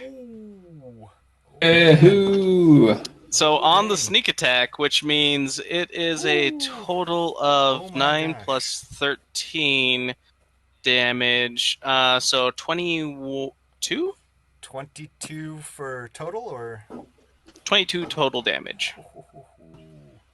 I rolled really low on my sneak attack. Yeah, so you bring your dagger through and feel it into the stomach, and then you just tear upwards, and just this goosh of entrails and strange worm shapes come gloshing out of the side and fall on the ground. Just and you see it just go. I'm not cleaning that up. Crash to the ground.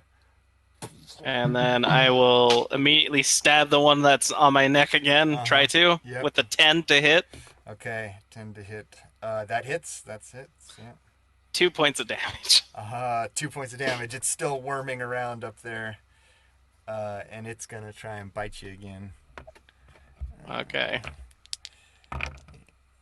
Oh my gosh! Scoundrel. It rolls with advantage because it's essentially got you grappled as far as it's concerned. But it rolled a 1 and a 2, so That's because I pierced it and held it in that's place. ridiculous. I'm joking. That's ridiculous. Okay, so yeah. Hey, it got a 20 it's on me still last going. time. I could care less. All right, it's down. It is your turn, Hargus. All right. Well, I'm going to retrieve my sword. Okay, yeah, you. I'm out of spells. Shuffle. I'm going to retrieve my sword. Yep. Okay, Dakren, you see this thing just crash on the ground. It's got this nasty goop coming out of it. It's kind of like writhing on the ground. Care to do anything, Dakren? So is it dead yet, or? It's kind of hard to tell. It's like when you cut the head off a snake or something. It's still kind of like writhing around. Just stab it again! Well, I do have these flasks of oil that are handily rigged up to be Molotov cocktails. That's the classic solution. Dakren, what would you like to do? Yeah, well, I'll try and chop it off. Okay, you start hacking at it. Yeah, so you can make an attack roll with advantage. Yeah. Just kind of writhing around. 2. 20. Yeah, so yeah, you just and there's this arc of fire that kind of finishes as you complete the swing of your blade, and you can hear the echo through your mind just and let's see. Jasper sees the thing on your neck, Bran, so he's gonna run over and try and like just pop it off with his staff. We'll see if he Can he make it? Yeah. Let's see. 5, 10, 15, 20, 25. Oh, and as a bonus act, I'm going to move Hex, that Sting warrior. Yeah. Yeah, he runs 30 feet to you and gets right up to you and then pops it off with his staff. Halflings have 30 feet of movement? He's a gnome, actually. Or gnome. And, yeah, he seems to move real fast for a little fella. But yeah, he gets 30 feet up to you, and yeah, just a little bit faster than normal. Which you've noticed before when you're like, just kind of running around as a group, that he seems to move just a little bit faster than other gnomes you've met. Right. And yeah, he does hit it. We'll see if he gets any. And he kills it with his end of it, and just kind of just squishes it. It only had 2 HP left, so yeah, it's off. And you guys kind of stop and look around, and things are quiet. And this thing thrashes on the ground for a bit, but it seems to be dead. If it's still thrashing, I'm going to stab it a couple times until it stops. Stab in there, and as you're stabbing in, you feel yourself connect with a couple other of those worms that it was puking out, and you finish those off as you're stabbing. I'm gonna put my daggers away, and then I'm just gonna ray of frost it until it's nice and icicled. Yep, yeah, and you finish it off, and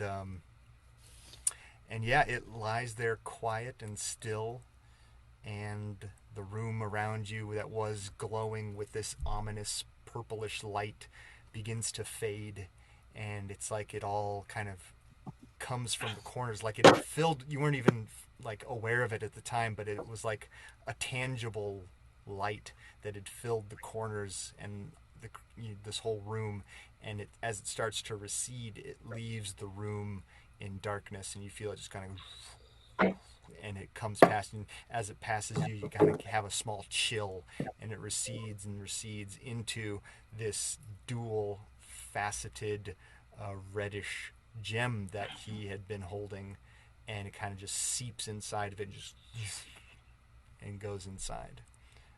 It's kind of laying there on the ground next to him. Can I pick up them? Yeah. You pick it up. Dakren, and you're looking inside of it, and you can see how it's got this vibrant Eldritch red... sight. I use Eldritch sight as I'm examining it. Okay. Yeah, as you do that, you look in on it. Why don't you go ahead and we'll just call it an Arcana check, I guess.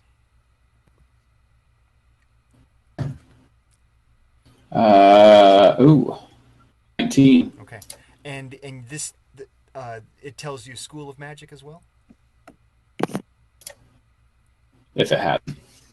Your Eldritch Sight tells you School of Magic when you look at things, right? Yes. Okay. So as If you're it looking has at one, this, yes. it's bizarre. It's this layered thing. You're like, the first thing that hits you is this wall of abjuration, and you're just like, whoa, it's like looking at an impenetrable shield at first. But as you start to like kind of squint through this blinding light of abjuration, you can see beneath it, and now coalescing inside and disappearing inside of it, this mixture of evocation, conjuration, just kind of just, and goes inside of it, and there, as you kind of pierce your eyes through it and just stare as hard as you can, you see this heart of evocation and conjuration that's surrounded by this wall of abjuration magic. And there, as you're looking at it, you feel like these things are at odds with one another. This heart inside of it is this cold black thing, and it's surrounded by this warmer abjuration that's like a shell around it, almost like it's trying to keep it inside. And as you're looking at it, you can see this hairline fracture that goes through this red, dual-faceted gem that surrounds it. And inside, you can see that heart of darkness with inside the heart of light. Okay. While he's doing that, what do we I do want with to this? inspect the Break back it? of the neck So of like yeah. the girl and You wanna the start other people in inspecting here. yeah, you go and look at her. She is unconscious, very ragged, breathing, just unconscious on the ground there. Roll her over and start looking at her. No obvious physical wounds, but you can see that scar on the back of her neck. Yeah, that's what I'm doing. But what was Austin saying before that happened? Yeah, go ahead, Dakren, and finish that thought. Just say, what do we do? Do we break this thing or take it back to Father Bertrand, see if he knows how we can use this power to save all us? What is it exactly? I don't. There's something dark that lives in this crystal. I'm guessing it's what mutated this abomination here. Did you say Galen? Did you say this is the Galen, Branbrek? Well, it was Galen. Fair enough. And it looks like it's trying to get out, and I think I'm going to dissect Galen a little bit and see if I can find any more of that necessary purplish phlegm stuff that we need to surgically perform our fixings. I think it's also going to be worthwhile for him to pay for his damages. Oh, can I ask a question? I think I missed something. Sure. When we downed our people, I had 2 sleeping. Did we just give them the coup de grace? No. Well, I haven't killed them yet. As far as I know, they're just sleeping. It'll last for an hour on the young fellow that you put out. So yeah, he's actually 1 minute. I'm sorry, a minute? Yeah, it's only a minute for sleep. Okay, it's 2-1 right there. So I mean, yeah, if you want to go that course. The guy on the side hasn't moved off to the side, and the young man that you had put down, I should have laid him down over here. 3 worms, counting the guy we tied up. Yeah, so the young man lying by the door there now, after this brief time is starting to stir. He's like,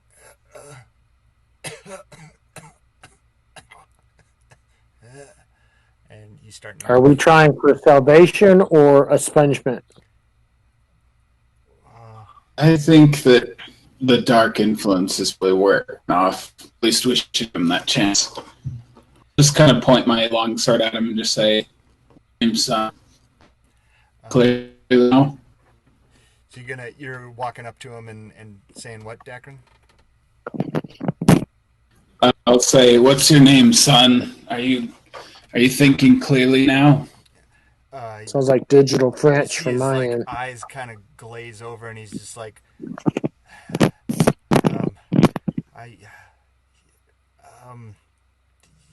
yes,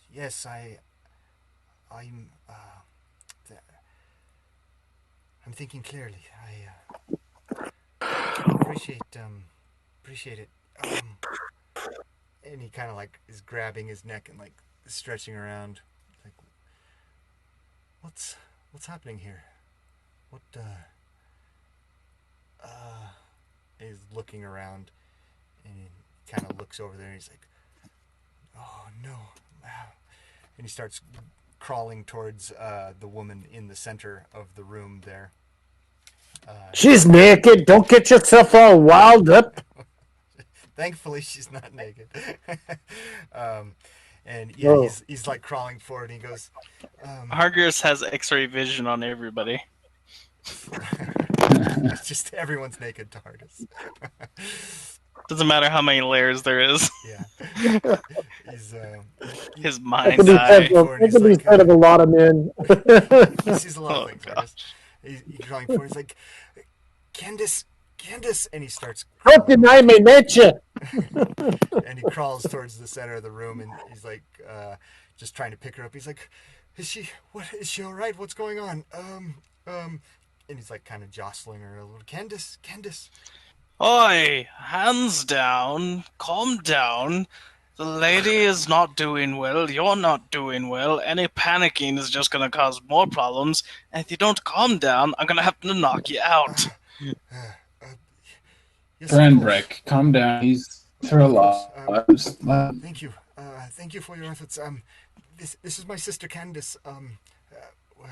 What's going on here? What was the last thing you remember? My sister and I had come to vacation here. We were just coming to see the mountains and enjoy the lake a bit for the winter. Just to have a winter vacation.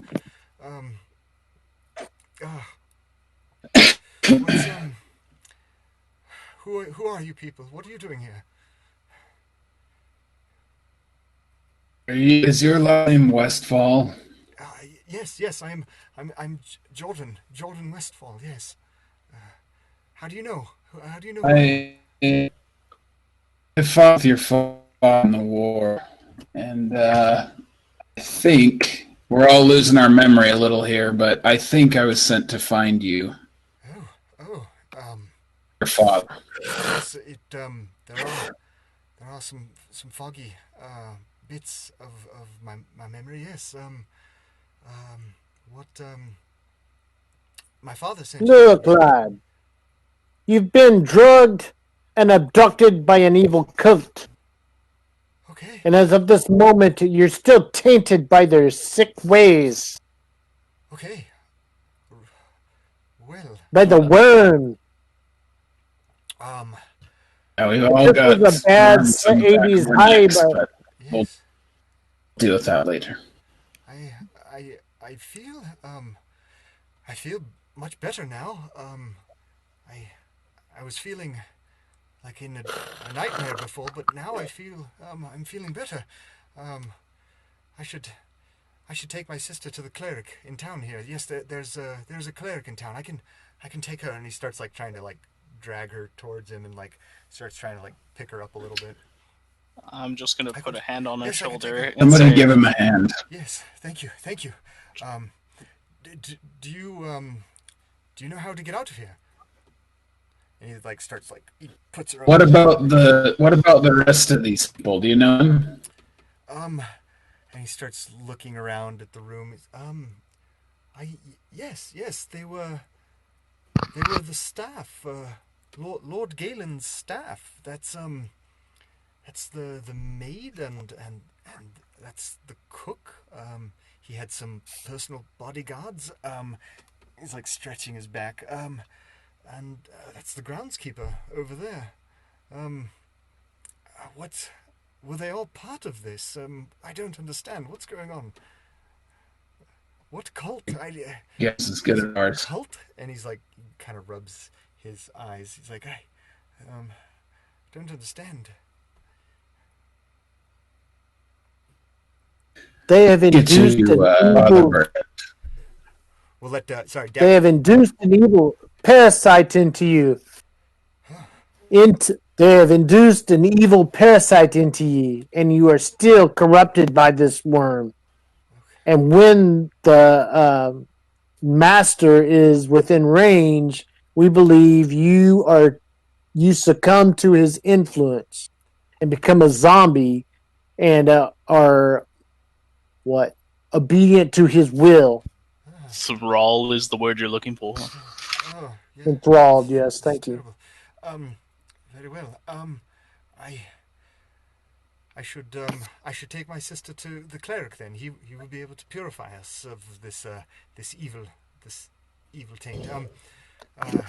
Maybe we should give him the details of what he told us the cure was. And he may have some loose piece of knowledge we need. What were you going to say, Dakren?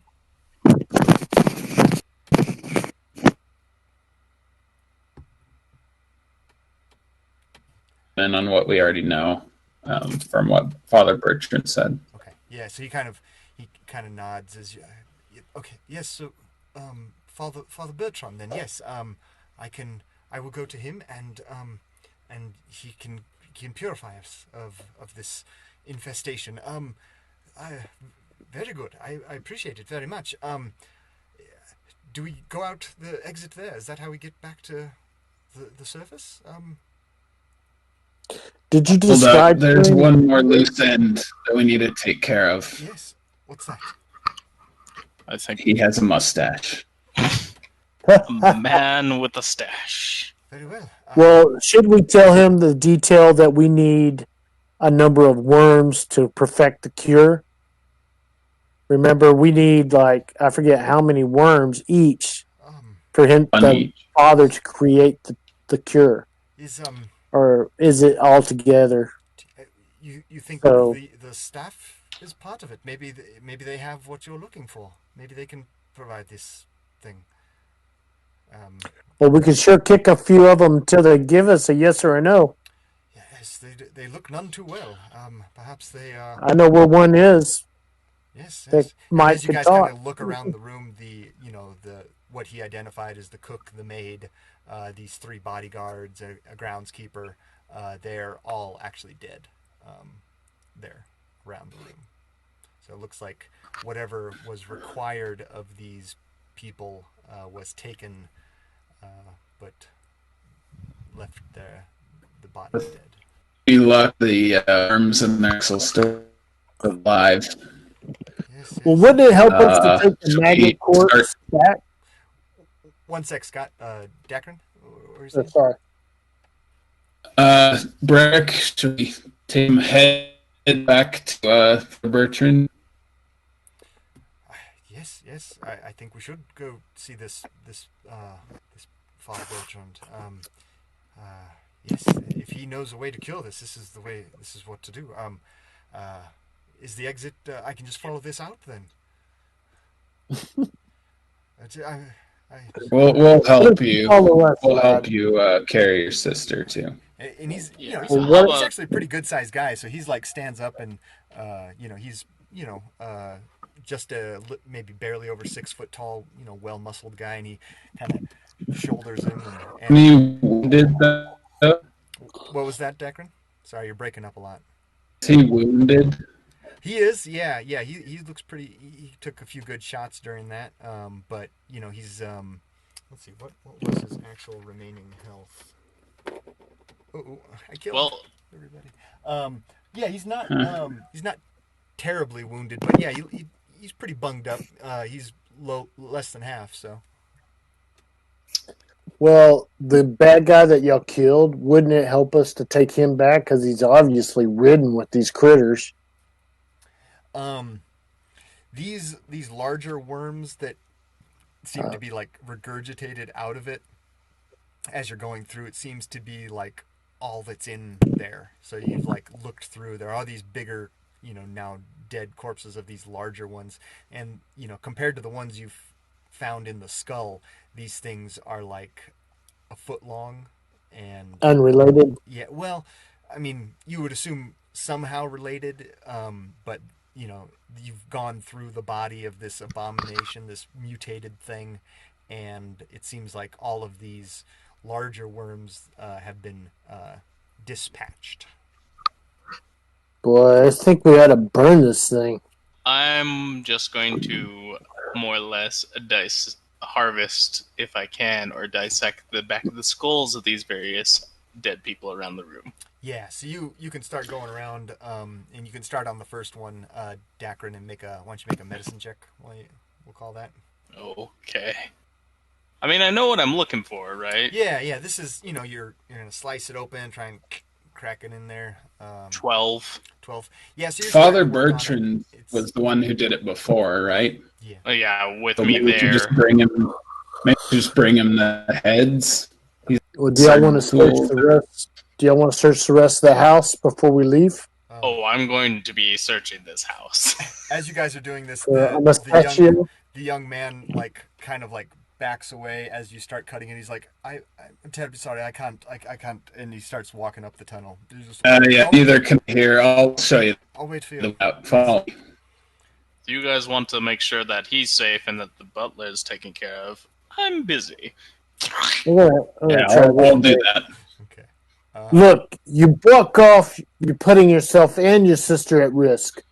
Stick with us, watch your backs, and suck it up. Yes, I understand. I appreciate very much what you've done. I just can't look at that. I'm very sorry. And he's kind of walking up the tunnel. Just, I can't. It's too much for me. I'll go with him. Yeah, I'll walk up behind him. He's going to fucking go. Or Branbrek, sorry. I don't know why I keep mixing up your guys' names. I hate it.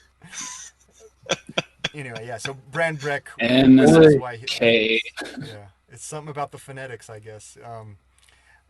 Easy enough. You know these dwarves. Yeah, easy enough, Branbrek, to just take the heads. You just go through and give a quick little dagger in between C1, C4, or C1, C3, or something like that. Yeah. Kind of pop each one off, and yeah. Well, you're just going Danny DeVito in this game, aren't you? Like cutting through a glow stick. Jasper is kind of like or a mozzarella stick. Now I'm hungry. At the scene. Is there any ranch with that mozzarella stick? Walking off. He says, that would be delicious. All right, Branbrek, you look like you have this well in hand. I think I'll leave you to it then. To take a couple heads that I've already severed. I mean.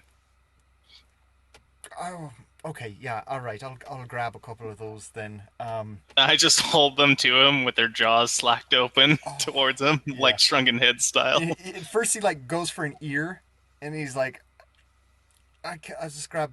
He grabs the hair of. Watching that, I put my finger under one of the jaws and say, "Hold me." That's so funny you say. I was going to say I got a really thick ventriloquist vision right now. Okay. He grabs him and he starts walking off. As he's passing you on the way out, he passes that staff that's on the ground.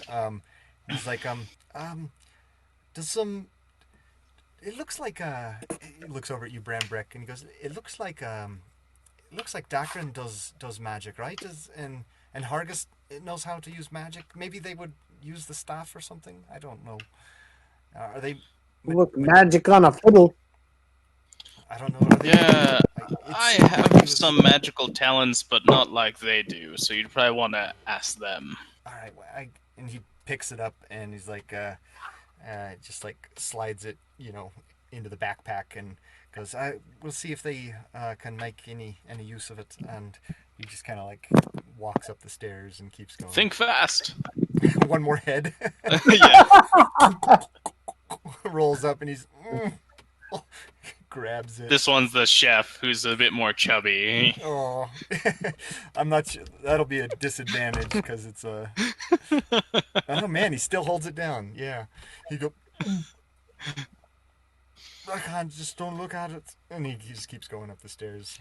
Don't worry, it will look at Up you. the tunnel. Okay, so you finish with all that, or you'll work on finishing that up, Branbrek. As you guys go up the stairs, young Westfall is kind of moving up ahead with his sister, just walking along. Starting to wonder if Branbrek has issues.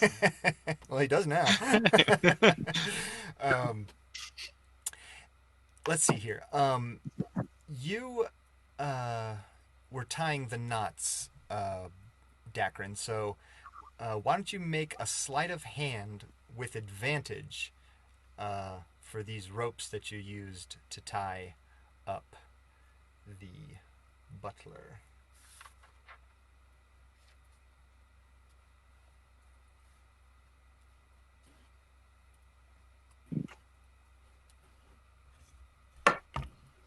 And 10?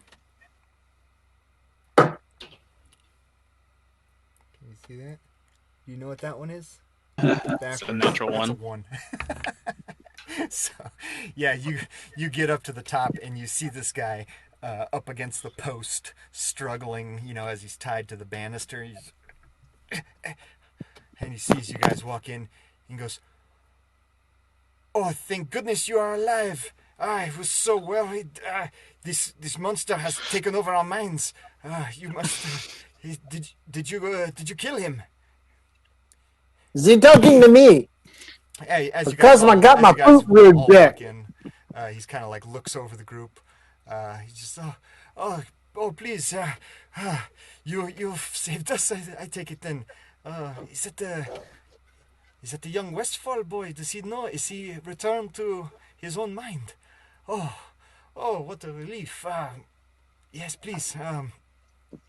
Is it over then? Quit shining my boots. I'm sorry. Give us some answers now. I will try. It is very foggy. Everything is a blur. But yes, I will try to whatever information My baby. you want. I will be happy to give you.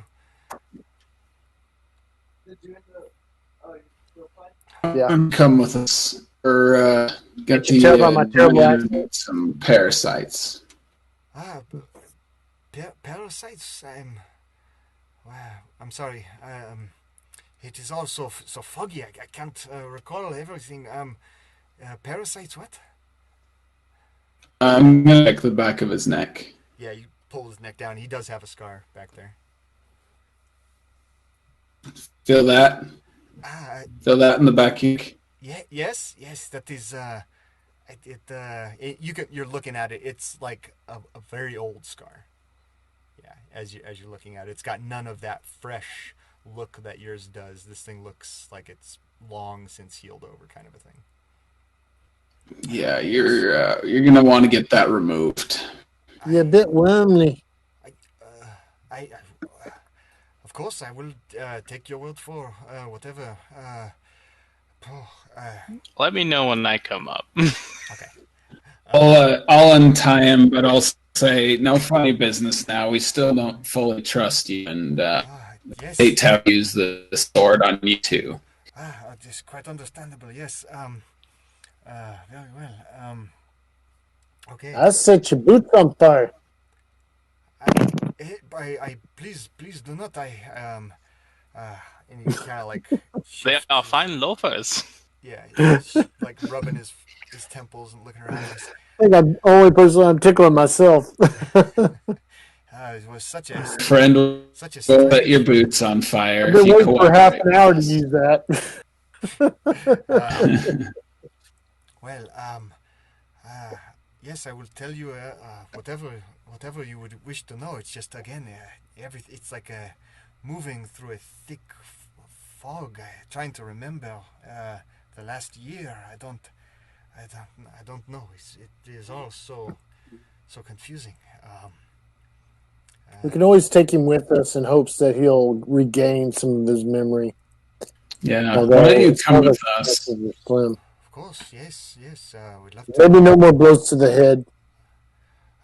Yes, I would much be appreciative of no blows to the head or my boots on I fire. wouldn't want you to forget your piano lessons.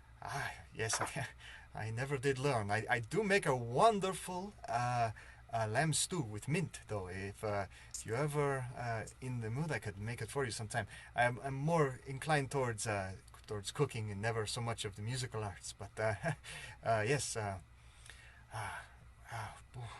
again, very strange, very strange. Well, we haven't heard Brandark's direct story yet, so we won't be suspicious of that. It sounds like a threat, huh, Brandark? Branbrek? Branbrek. Sorry. I keep calling you Brandark. I think I'm reading a novel that has Brandark in it. So yeah, after a minute or two of talking, he kind of goes and sits down, and Jordan Westfall is holding his sister and looks around towards like a sitting couch in the entry, and he goes, terribly sorry. Would you mind helping me place my sister down on the couch here? If you could just, and he kind of starts to like lean over like the shoulders, towards you, Dakren, and yeah, he kind of is like laying her down and looking at. Was she? And he like places a hand on your shoulder. Was she very injured in the battle, or what? Did she take a blow to the head? Why is she unconscious? I don't understand. I'm gonna check her pulse. I guess see if I can figure out what. Okay. Notice any wounds? Medicine check. Yeah, you can do a medicine check. They were she was unconscious when we came in. They were using her in some dire ritual, and where they were exchanging this dark energy in and out of her body. 18. Okay, yeah, she doesn't seem to be in danger of, dying. There are no physical wounds. The heartbeat was pretty advanced before, and it seems to have gone down a little bit, but it's still like a pretty fast heartbeat. And yeah, just sort of shallow breathing, but not ragged or anything. It's just a strange state of unconsciousness that you're not quite sure about. Have I come up the stairs yet? And yeah, Dakren, you'd come up about now. Branbrek. Gosh, Branbrek, you come up into. I knew who you meant. You come in the main area now. Let's come up with a name for one of us. I mean, Bran is what I said at the beginning. Branbrek is his full name. Right. Branbrek Ironwood, I guess. I'll try and stick but with Bran is what he goes by. I'll try and stick with Bran. Maybe Bran. For some reason. I'll try and stick with Bran. So. How many stories is this building? Yeah. You're not sure, but you can look up and you can see a second story above you. And yeah, so Bran, you come walking in, and there's the young woman being laid down on a couch there with. I'm gonna sneak up behind the butler. Okay, yeah, he's kind of like rubbing his wrists, like looking at the scene, like kind of glancing around. Make a stealth check. Okay. You want my rabbit stick? If I see this. That is a natural 20, so 26 total. Okay, yeah, he's completely clueless. He's just like rubbing his wrists, looking. Is she going to be all right over there? Poor girl, she looks injured.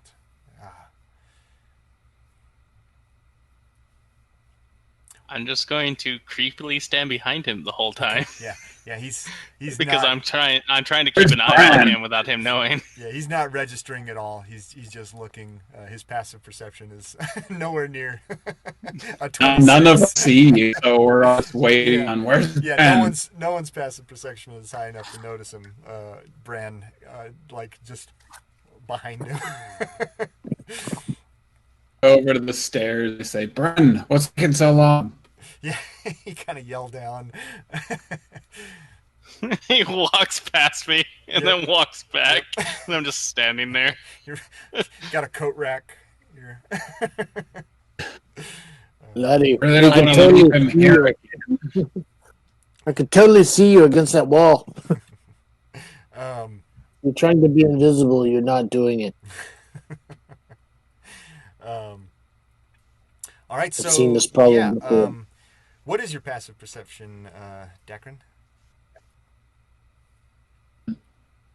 What is Dakren's? Dakren? It's 11. cutting out before it says it. Okay. Sorry, what was it? 11. 11. Okay. All right. Yeah. So, yeah, you don't see anything. Yeah. Looked like you were pantomiming a leper there for a minute. I know. All right. So, yeah, what would you guys like to do? You've got these 3 people here. What's that staff or cane have there, Jasper? Oh, yeah, Bright. Sorry, and he pulls it out. It was what he shot like bolts of light out of it. So I thought, I don't know, you do sort of magic things. So I don't know, maybe it's something that does magic. So it was his staff down there, and he kind of hands it out to you. I'll take a look at it with Eldritch Sight. Yeah, it's magical. It's looks like it's got some extra juice in it. You could probably do a short rest with it to figure out the rest of its properties. But yeah, it's got evocation primarily coming off it. I guess we'll take a short rest while we wait for Bran, because nothing else to do, and I'm not going to leave him here again after what happened last night. Sounds good. You just answer? No, I'm just saying. I'm just nodding. I am overly suspicious of this butler. I'm just waiting for him to slip out for me to do something. It's like, well, if we are to go to Father Bertrand for healing, perhaps we should go do that now. I wish to be fully well again. Shall we go? If I appreciate that your friend helped with this, but I would much prefer to go see the cleric. He would take care of us, and that's much preferable, is it not? Do I believe him at all? Or does it feel like he has super ulterior motives, like hostile motivation? Do an insight check. Okay. One of my worst skills. Ooh, natural 20 minus 1, 19. So yeah, he's talking about this as you're staring at him from the shadows of the room behind this coat rack against the wall. Fidgeting. Yeah, and We'll start slaying the darkness. And as he's talking about wanting to go see Father Bertrand, it was a natural 20. A natural 20 minus 1, so 19. Okay.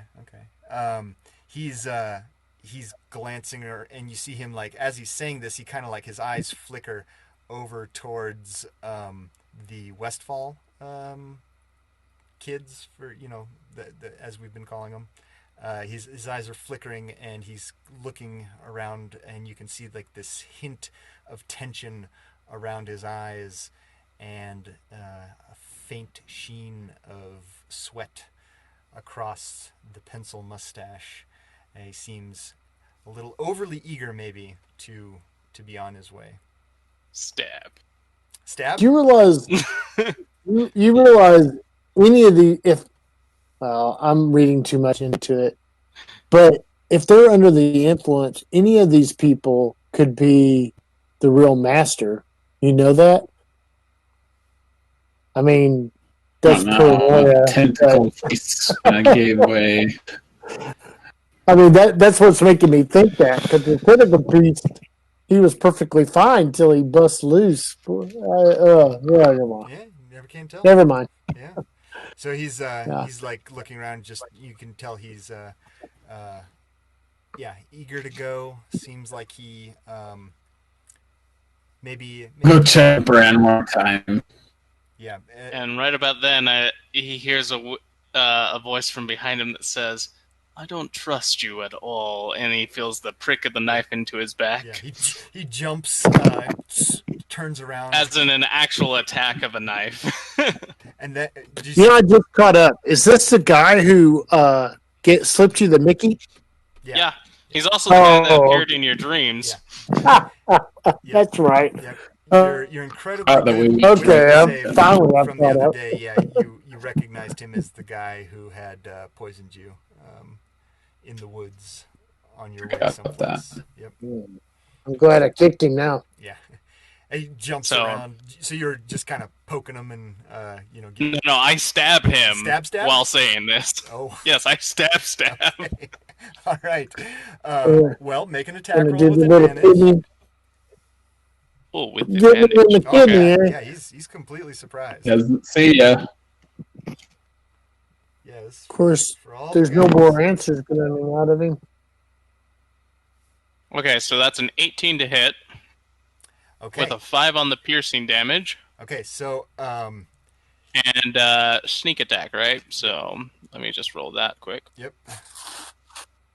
And 9 on the sneak attack. Okay. So 15 total. 15 total. Yeah, he screams out. He goes, "Ah!" and like kind of turns around, tries to look behind him, and starts staggering away from you. Does he leave my attack range? Yeah. Yeah. Well, first off, bonus attack stab, and then as he leaves my attack range, it's technically his turn, so I can sneak attack him again. Well, it's once. It's not. It's once per round. So.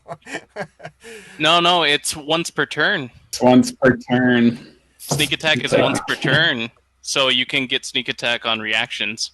Even if you've already used a sneak attack, really? Yeah, because it's not per round; it's per turn. Really interesting. That's it. Okay, well, yeah, roll your first offhand. Okay. That's just a 2 plus 4, so 6. Okay, so that misses. It misses, and he goes staggering forward, and you get your reaction attack. However, that's a 20, not natural, just total 20. And that's with 3 piercing with a sneak attack of 6, so 9 more damage. Okay, yeah, and as he's going away, that second one hits him, and he goes... just hamstringing him with that. He drops to his knees, falls down, and he's unconscious. Yeah. I will stabilize him. Okay, yeah, you run up and try and pack the wound, and so roll a medicine check. You just made him part of the cure. You're patching him up?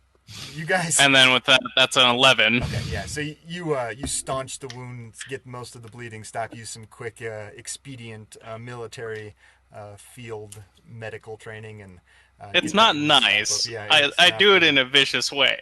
Well, not vicious, but a mean way. Like that's for poisoning the stew. And that's also for lying to everybody. Yeah. And for putting us in that situation in the first place. All right. I'm satisfied. I start tying him up with the rope. As he stabs this guy who you had recently freed. I'm not carrying him back. You're carrying him back, Bran. Oh, that's fine. I had him walk. I'll drag him if I need to. I think that's the best response of the group. I'm not carrying him.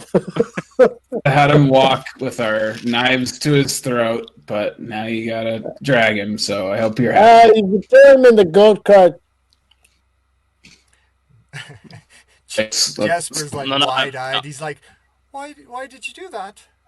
I thought once the bad guy was gone, he was good now, right? He's good now, right? Isn't that what? Did you look at the other heads? Not carefully, no. Why? They're over there. He points by the stairs. Yeah. Their marks are rather fresh. Our marks are rather fresh. Back when we talked to the cleric at the temple, he mentioned that after a certain amount of time, this would take over. This man has an old wound. Not to mention, he did a bunch of other stuff to me, and I kind of describe what's happened and what was in the dream. Okay. All right. Was it sexual? I'm not going to lie. While I was standing behind him, he very much seemed way too anxious to see the father. I was not bringing him there conscious. Right.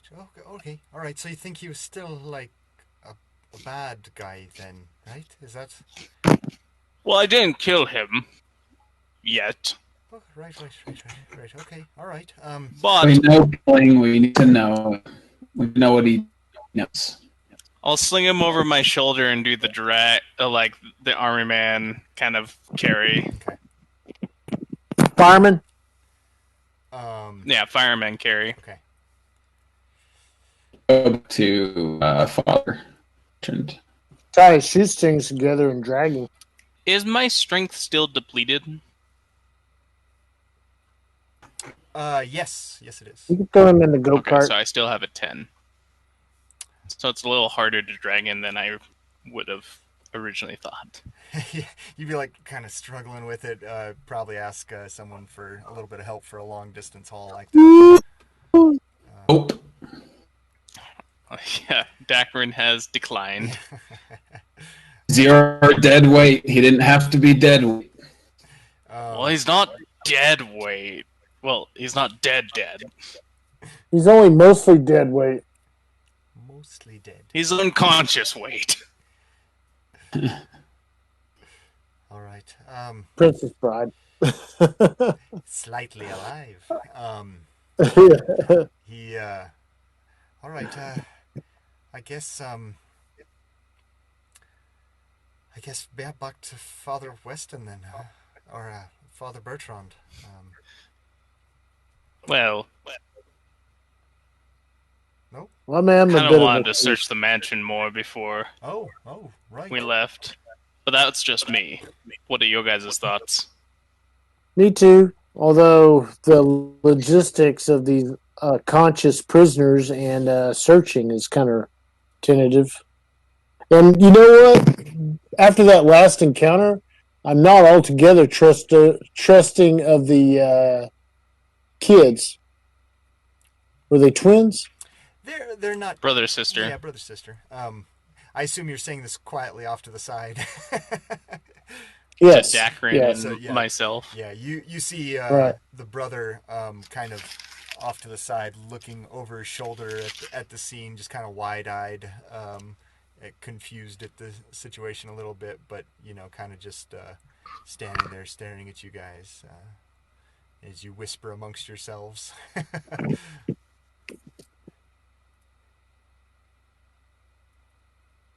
I mean, they've been here longer than us. They could be. We don't know how well indoctrinated they are into all this.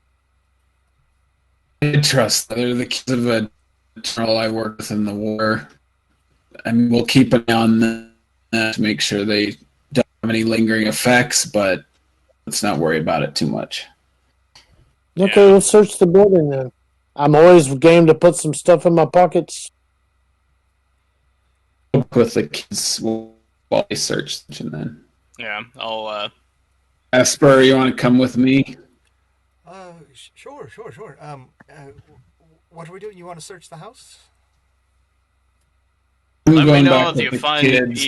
anything you need in the my house. expertise with. I'm gonna stand here on guard. Okay. So Bran, you're gonna watch the folks downstairs, and Yeah. what about you, Hargis? Are you gonna hang downstairs? Or are you gonna go? Well, if we're gonna split the party, let's not leave anybody alone. I will stay with Branbrek in guard. I'll watch his back while he watches them. Okay. All right. So you guys hang out downstairs. Jasper and Dakren start making their way. What side would you like to go up first? I mean, you've got as you guys kind of start walking up the stairs. There's two swooping stairs that kind of come up and go to we'll call it the right side and the left side of the house. You guys are kind of more towards the right at the moment, so you walk up to the right side, and you can see a small walkway around, kind of a horseshoe shape that's facing the front of the house, and you can see rooms would be there on the upper floor, kind of around the left and right and towards the back of the house. So when you get to the top of the stairs, you can see one door to the far left on the left side of the house, two doors right in front of you at the back of the house. Again, this is all on the second story. And then three doors on the right side of the house.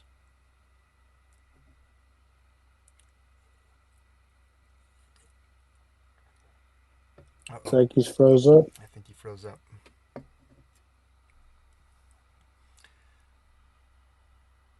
Dakren. To me? Yeah. So you're up. Oh, sorry. I thought you were talking about the mansion. Yeah, so you're on the second floor now, right? You're checking out the second floor with Jasper. Oh, I'm taking the kids back to town. Oh, I misunderstood. I thought you were staying. They can look at the mansion if they want. I'm taking the kids back to town. Okay. Then I'll search the mansion then, as long as there's two people with them.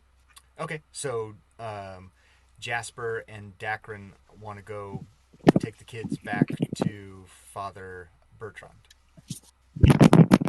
Okay, you're going to stay with the butler at the bottom floor of the house, Brand? No, I would probably have taken the butler with me to them. I was only going to watch them because I thought they were investigating the house. So I would be going with okay. Dakren and them. Okay, so basically it sounds like I thought we were, everyone's planning on going to see Father Bertrand now, and I guess investigate the house. You're going to stay here, Hargus, or are you going to come with if we're all heading out now? If we're all together, I'm going to stay together. All right. So I'll be heading back to see the priest. I thought we had two parties, half of us searching the house and half of us watching the. Right. With survivors. Yeah. But if we're all heading back, I'll head back with them. Okay. So you gather up your heads and young Jordan Westfall picks up his sister and slings her over his shoulder again, and you guys start walking back towards the gates there.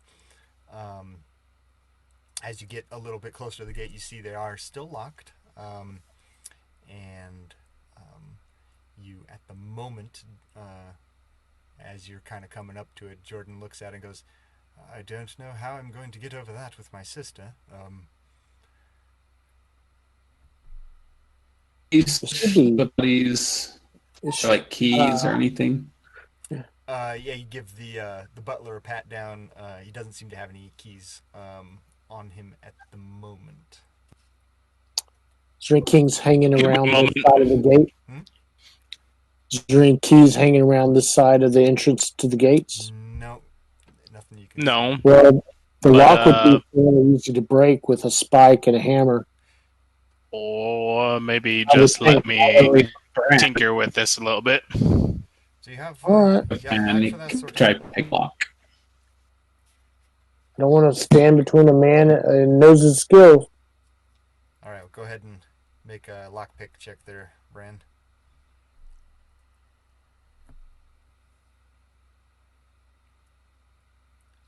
Okay. That would be so it would be my dexterity plus my proficiency, Correct. right? Yep. Then that would be a 21. 21. Okay, yeah. You're in there with your tools, and it's big and heavy, and you can feel like it's taking a lot of finesse, not necessarily to move the mechanism, but to get the strength and leverage to move. Not to figure out the intricacies of the lock, but to move this mechanism in a way that doesn't just snap your tools off inside, because it's a pretty big, heavy padlock. but eventually you get a couple in there and get one more stacked up on top of it, and are able to just turn this big internal mechanism, and you feel it roll over, and you can take it off, and you have cracked this bad boy.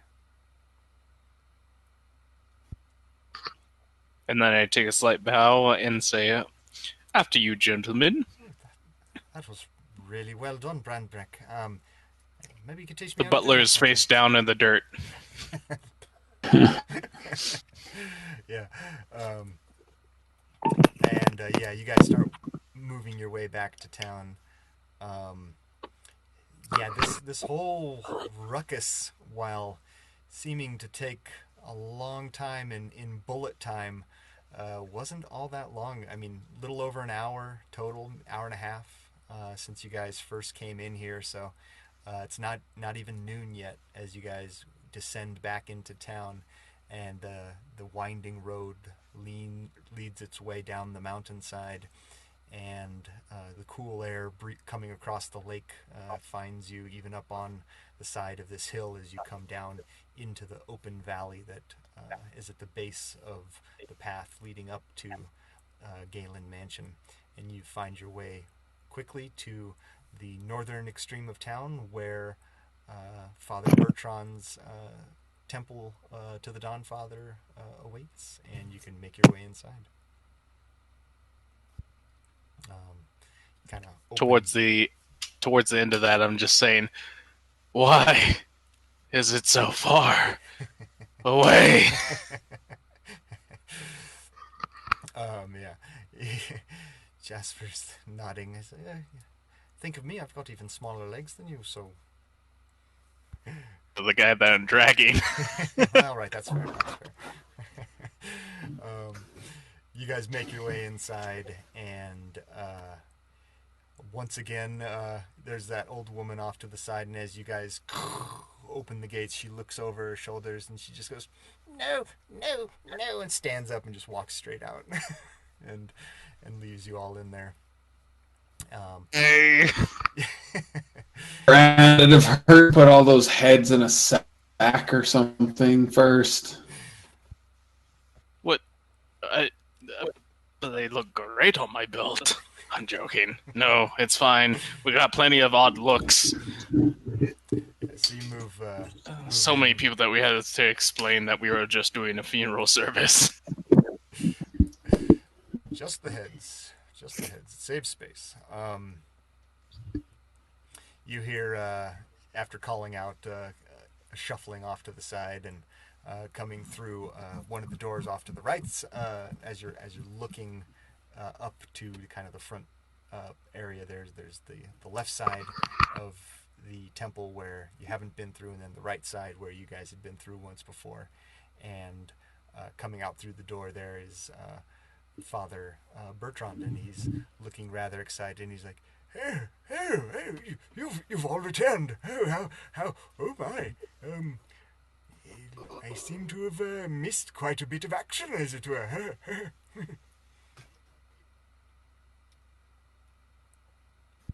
I I'll will tell you all about it. And you do. next time. You guys ready to call it for the night? I don't even know what time it is. It's 11:36. Yeah, I'm sorry. I'm falling asleep. All right, yeah, well, let's call It's it. Yeah. like what, 12:36 for you, or almost 1? Oh, Yes, man. Yeah, it that's is late. 12:36. Oh man, yeah. You regale. Yeah, sorry, you're losing me. And talk to him about it. It was fun. What do you guys do? Just so we'll wrap up one quick little pin on it. So you guys, Father Weston would go like, very well, let's discuss it all.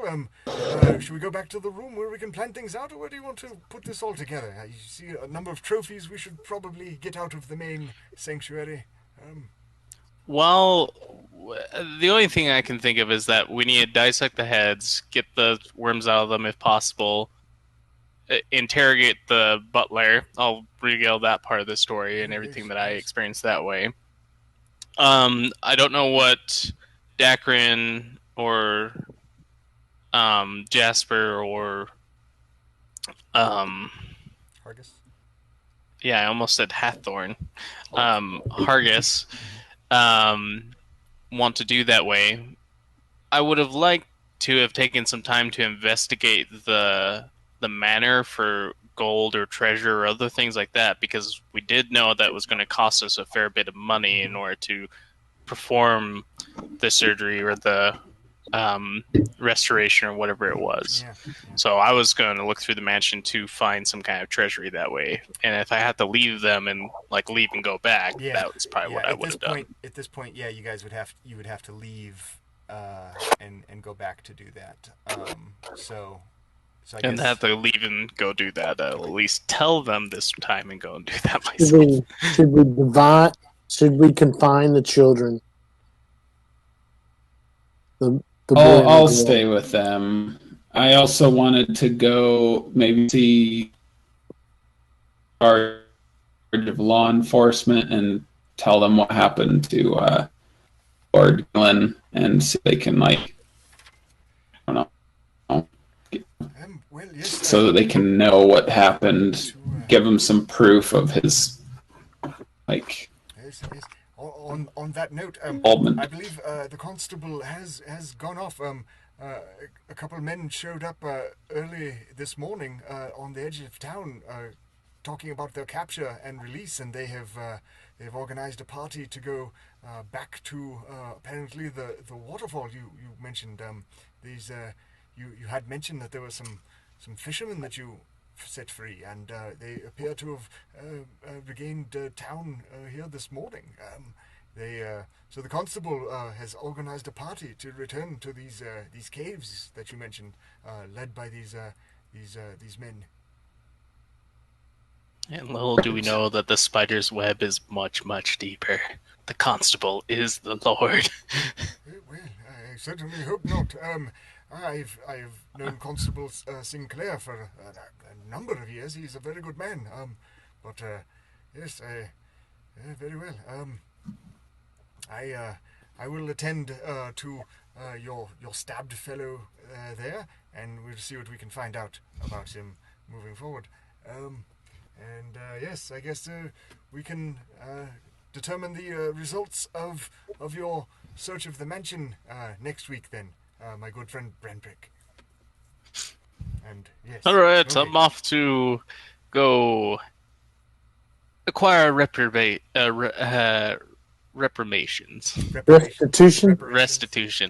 Reparations. Well, do you mind if I accompany you? I think that's a good idea. I don't think you should go alone this time, Bran. Traveling. It worked out. You might get peckless and get abducted again. All right. It was all a part of the plan. I understand. You can't pass up a good stew. Agent, we had a man on the inside. All right, y'all. Y'all have a Just good night. Just like they have men on the inside of each of us. All right. Oh, that's not right.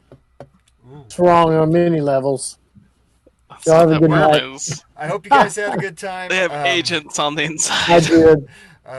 I will try to be better rested next time and have my stuff with me. Doing great. Although we have better connections and stuff that way too. Shoot. But yeah, that was the only problem. A little laggy.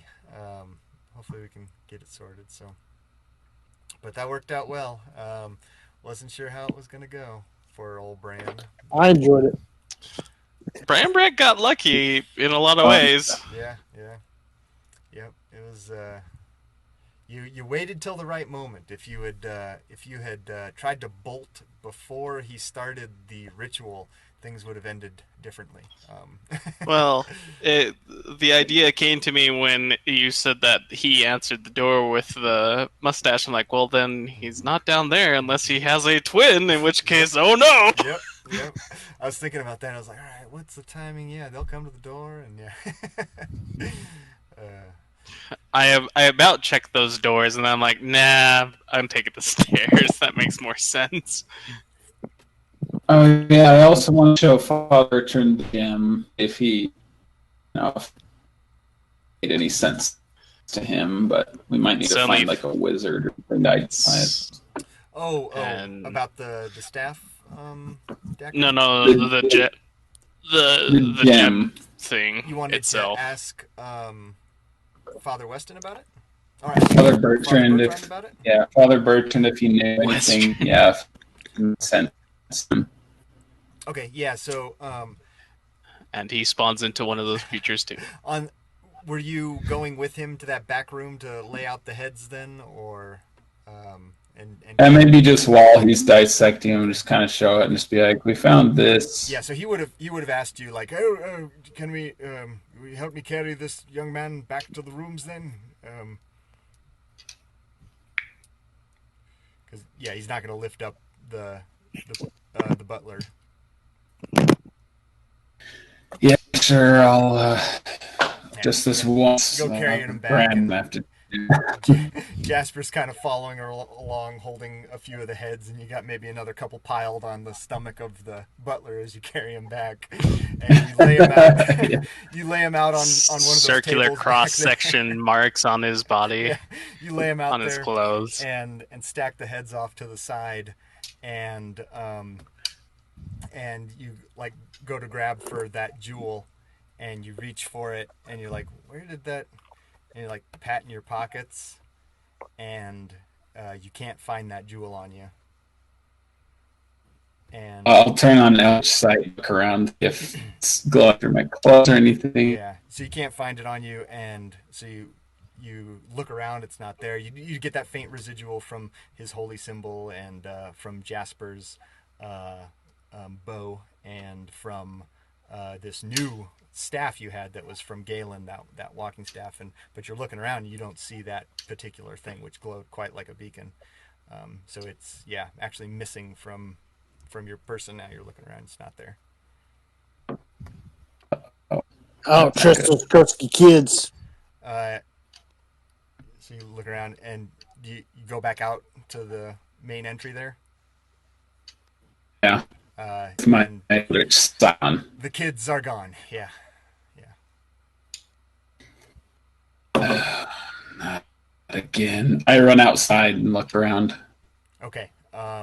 You run outside and look around. And, wait. Did the kids leave with me then? Since they would have taken that inside and I left. Yeah, so you left with Hargis to go check out the mansion, and then Dakren and Father Bertrand took the bodies and the heads back to that room, and then he said he was going to show him the gem, and he looked for his pockets, and the gem is missing, and when he came back out, the kids were no longer in the temple. And you think back, Dakren, to that moment. For this. You think back to that moment, Dakren, when Jordan Westfall asked you to help him set his sister on that little couch by the entry, and how he had like kind of touched your shoulder and asked you if she was okay.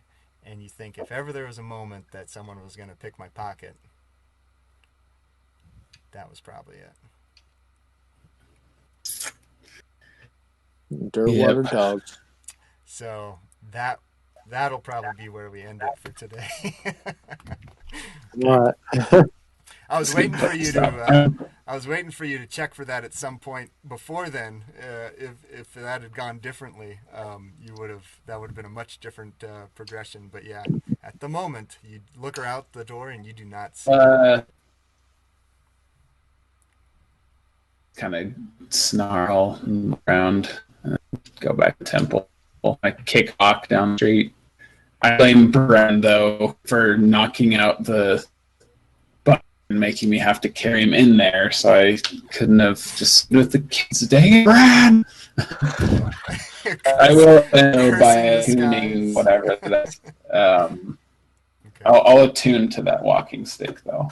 Okay, you're going to take an hour to attune to it now? Or? I don't feel the least bit responsible. It was stolen from you before I was even there. Well, it sounds like we need to have a really good recap the next game. Just to review, So maybe have a round robin of what we remember and, Jasper's. So we can regain this passion and hatred for these kids. Jasper looks at you and he's like, well, let's go find him. We can't let him get away. I don't know what that thing is, but it seems pretty nasty. Yep. And that's probably. I don't know where they've gone to. All right. Well, Good run, guys. Right. Yeah, that's a good spot to leave it on.